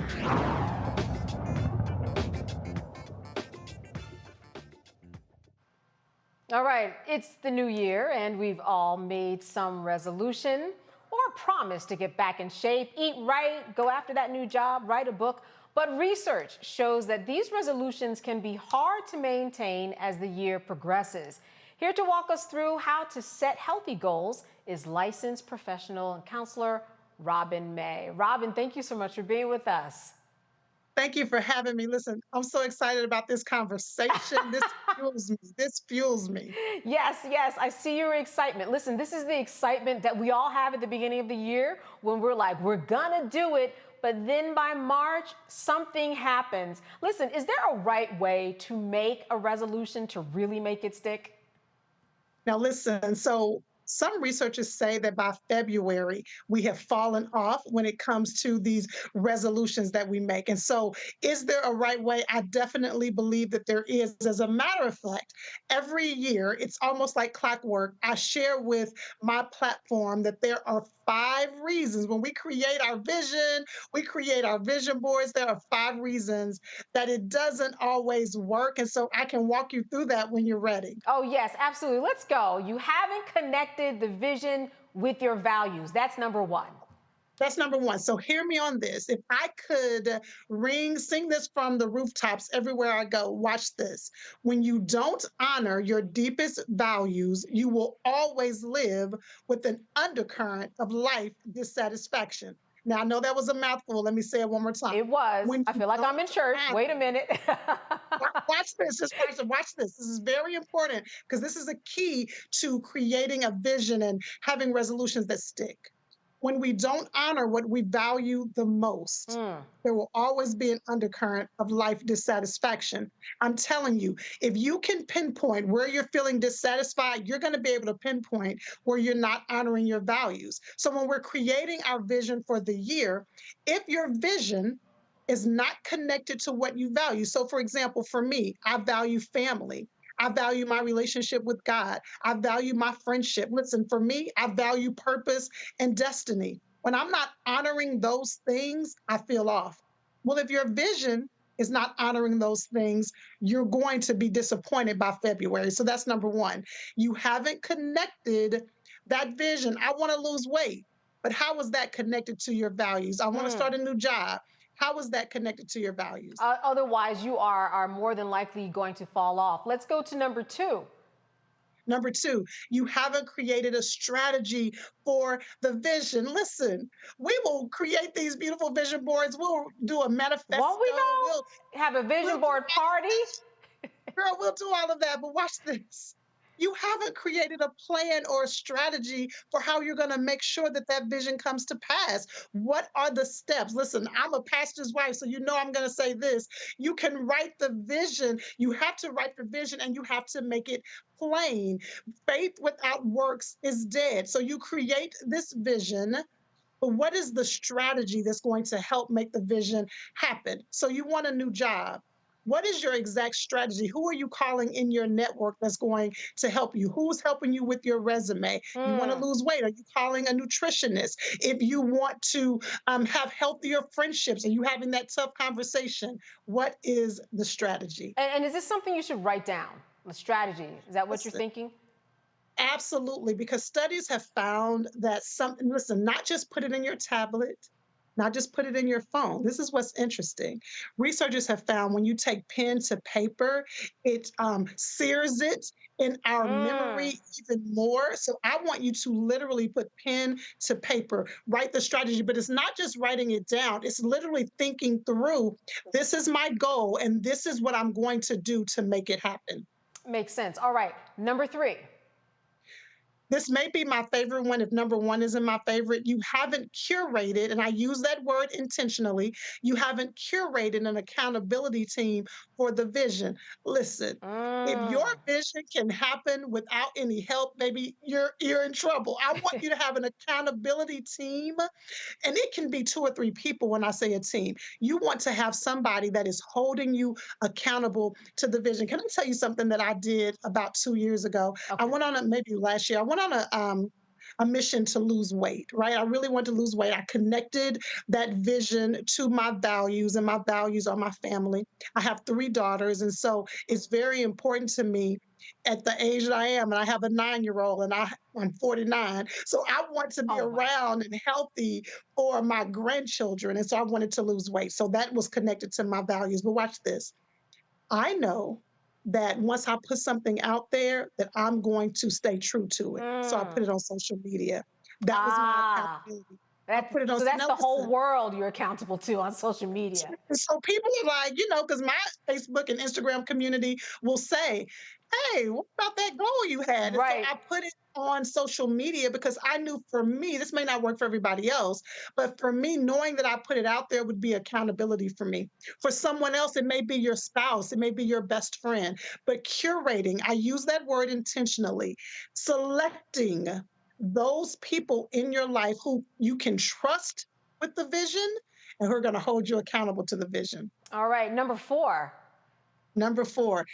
If you haven't considered the inevitable roadblocks to the vision, is going to throw you off.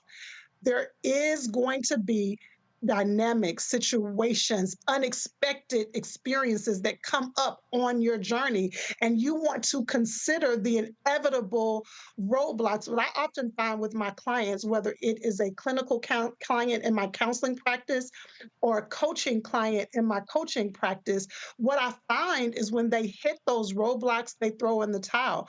And so what we start to talk about is, what are you going to do when something comes up that could stop you from that goal? What are some things that you can do that help you rebound? I want you to have a list of strategies you use to rebound. What do I use to rebound? Number one, I'm a woman of faith, so prayer is a part of my rebound strategy. Also, journaling is a part of my rebound strategy. I have a support system that's a part of my rebound strategy.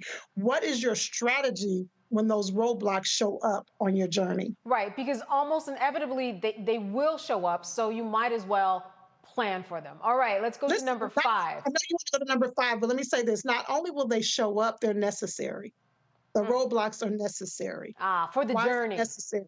Yeah, because it strengthens you. Listen, we need rain and sun. We need both, right, to strengthen us. There's a strengthening that happens with the roadblocks. So number 5, I told you I could eat this up. This is so my passion. Helping people fulfill their destiny is what I was created to do. So number 5, you haven't chosen a time to revisit the vision. Can I talk about this for a minute? Yes, I encourage my clients to actually, when they create vision boards or whenever you write down the vision, I encourage them to almost create a mobile vision board. Let me tell you what I mean. Sometimes you create these vision boards or you write out your vision and you tuck it away somewhere, or even if you have it posted somewhere, the way our brains work, it almost becomes just a part of the decor of your office or the decor of your home. You want to move it around to trick your brain to remembering what you committed to. And so often when you write your vision, if you don't revisit the vision, it is easy for it to fall by the wayside. I truly believe in the 12-week process.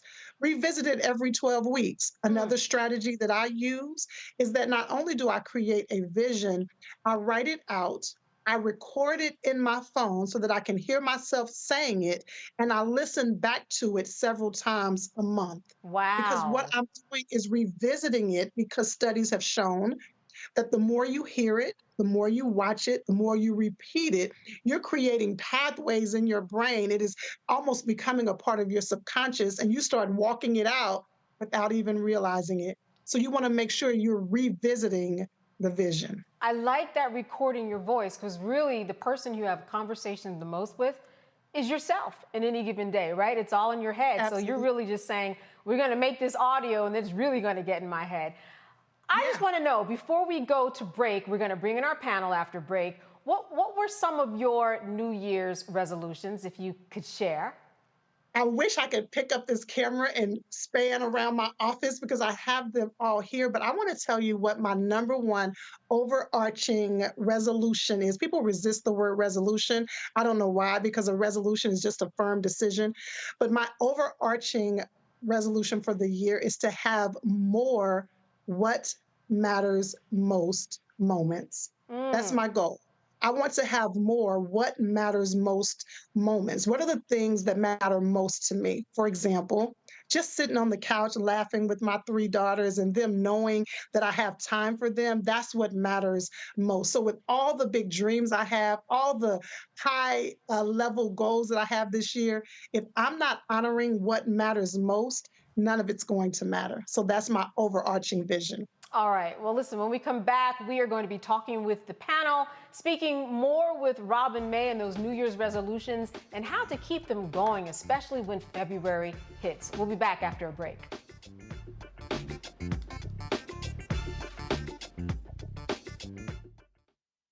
A new year for a new you. Curl Prep Natural Hair Solutions at curlprep.com is an amazing organic line for curls, locks, braids, twists, and even those wigs and extensions. Women, men, and children are loving this line.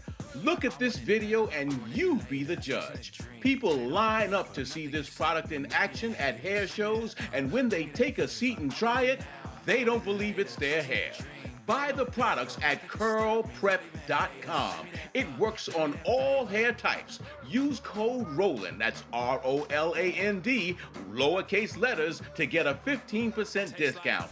Parents, remove the ouch. You will love this system because you can comb the product through your child's hair with your fingers. Seasoned saints are loving the product. It's all at curlprep.com. Use code ROLAND, lowercase letters, to get a 15% discount. You won't believe it's your hair. Don't you think it's time to get wealthy? I'm Deborah Owens, America's Wealth Coach, and my new show on the Black Star Network focuses on the things your financial advisor or bank isn't telling you. So watch Get Wealthy on the Black Star Network.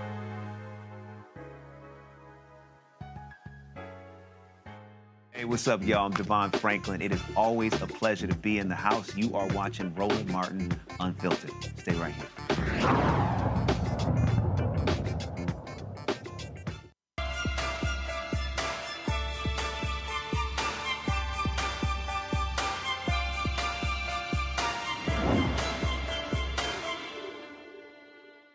All right, we're back with licensed professional counselor Robin May. She is walking us through how to get those New Year's resolutions right. I want to open it up to the panel.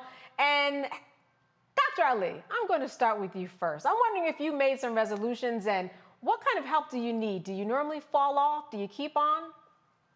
Well, sometimes I fall a little bit short. One of the resolutions was to make sure that I get the 2 books that I wrote published. I'm curious if I could ask the question, how important are both short-term, mid-term, and long-term sets of actions to the overall goal in the folks that you work with?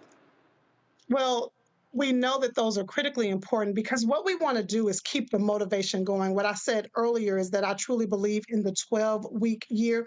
You know, I don't like to boast about being busy because I don't think that's necessarily a badge of honor, but many of us are very busy. And so if we don't pause, one of the things we want to make sure we do is pause and reflect.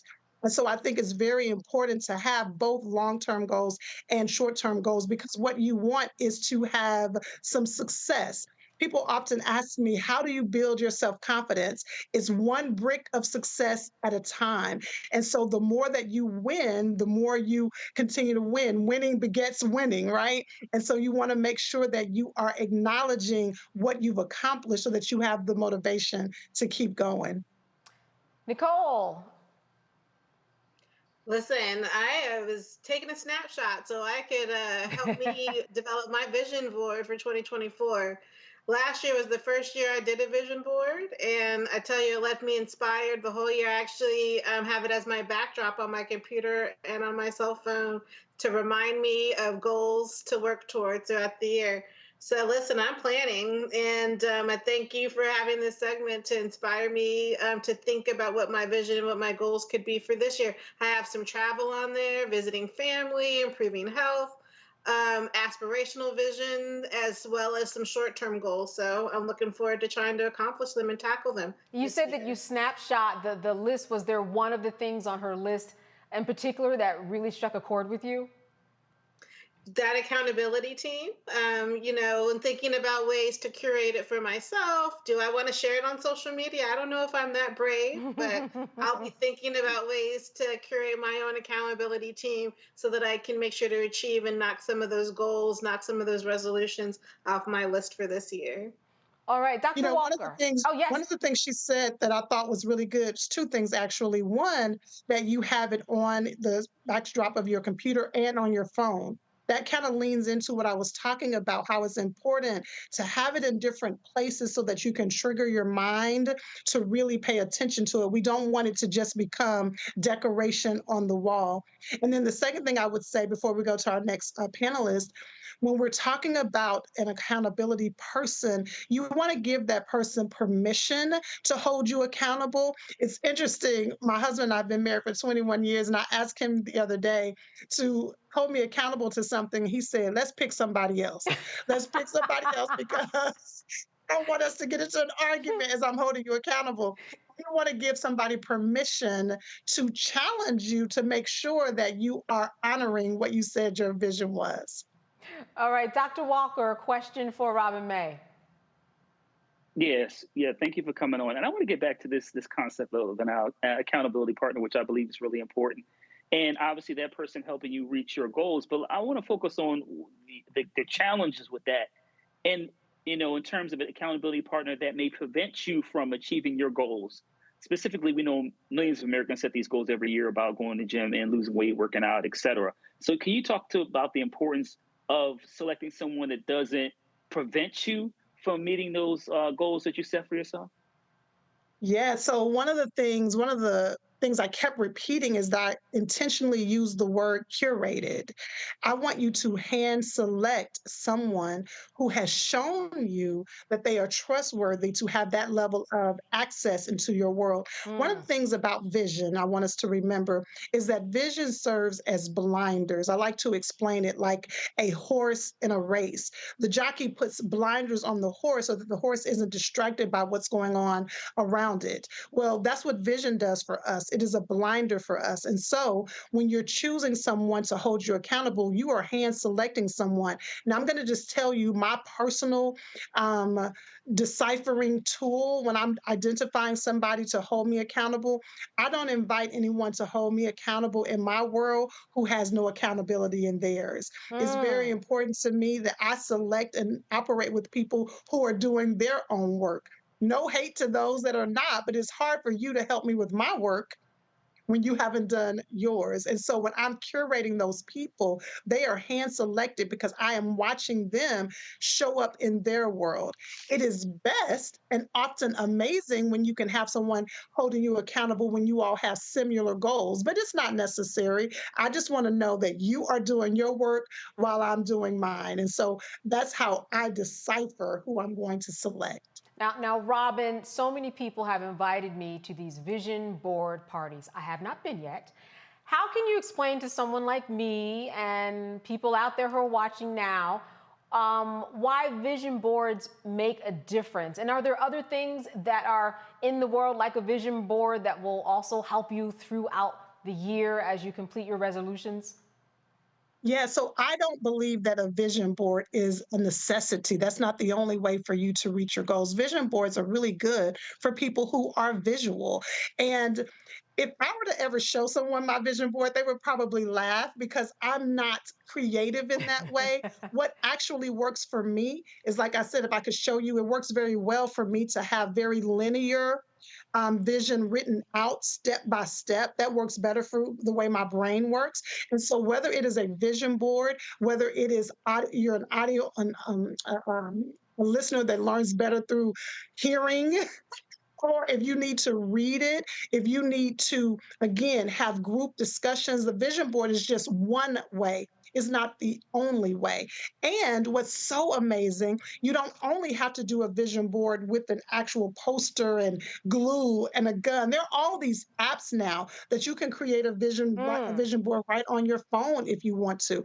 So again, it's just one way. Whether it is a vision board, whether it is a strategic plan, whether it is a manifesto, those 5 reasons I shared with you earlier, all of those still need to be implemented. My passion is for people to move from just writing it down, just stating it, to actually accomplishing it. And part of the clinical aspect of it is making sure that you're not motivated by things that create emotional dysfunction for you. You want to be motivated by the things that are aspirational and that lift your soul. Have you ever spoken to someone that you're working with and said to them, all right, you made a resolution to, I don't know, communicate better with your family or make your marriage work and go the extra mile. And have you ever said to them, you might want to give up that particular resolution because it is not working for your overall mental health or for the world and life that you are living in right now? Absolutely not.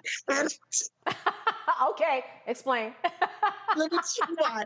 So when I'm working with a coaching client or a clinical client, it's very important that I have help them with their own autonomy. So what I would do, instead of telling them to give up on the vision, I love those moments when we have created a relationship that fuels curiosity. I would encourage them to be curious about why this particular goal hasn't been accomplished. I would ask probing questions for them to come to that understanding for themselves, because they may find, wait a minute, one of the things I tell people is to not set goals that are motivated by the demands or expectations of others. People, so as I'm exploring that with them, they may discover, wait a minute, I identified this goal because somebody else wanted me to. So they came up with that realization and they decide to then tweak their goal. And that's where accountability comes in.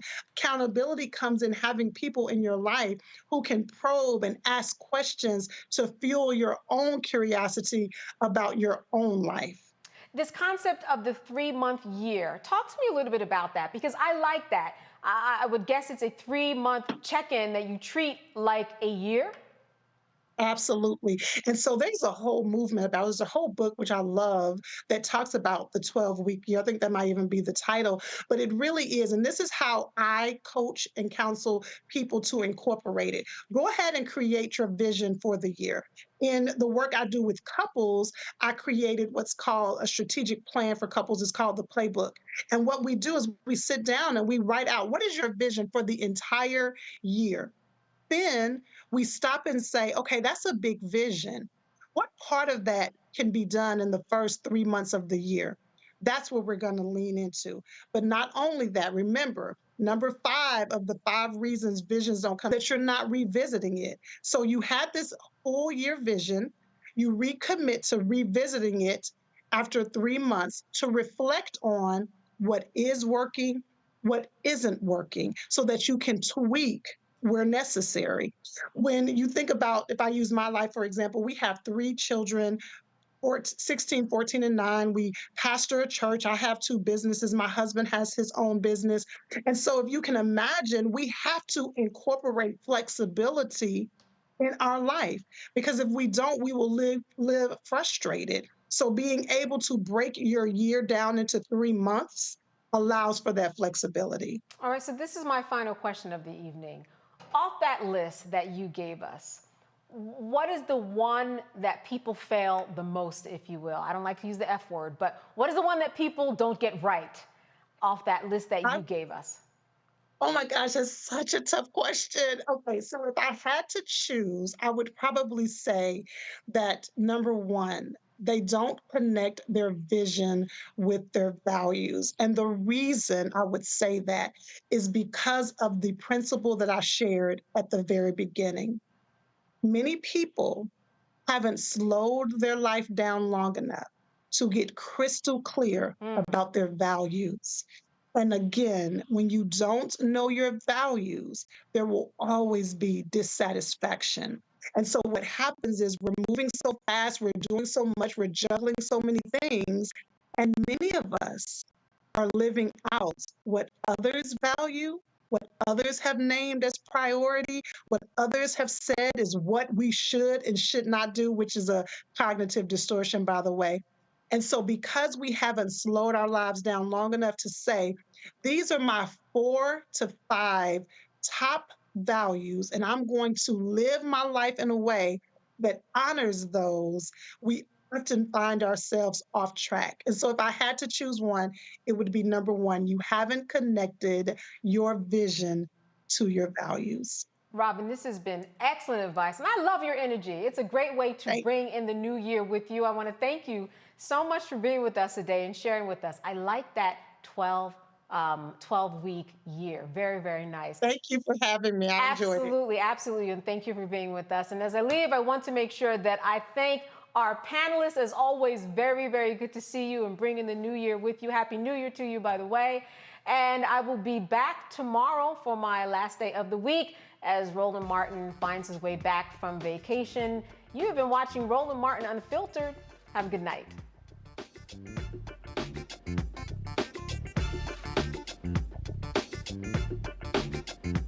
Folks, Black Star Network is here.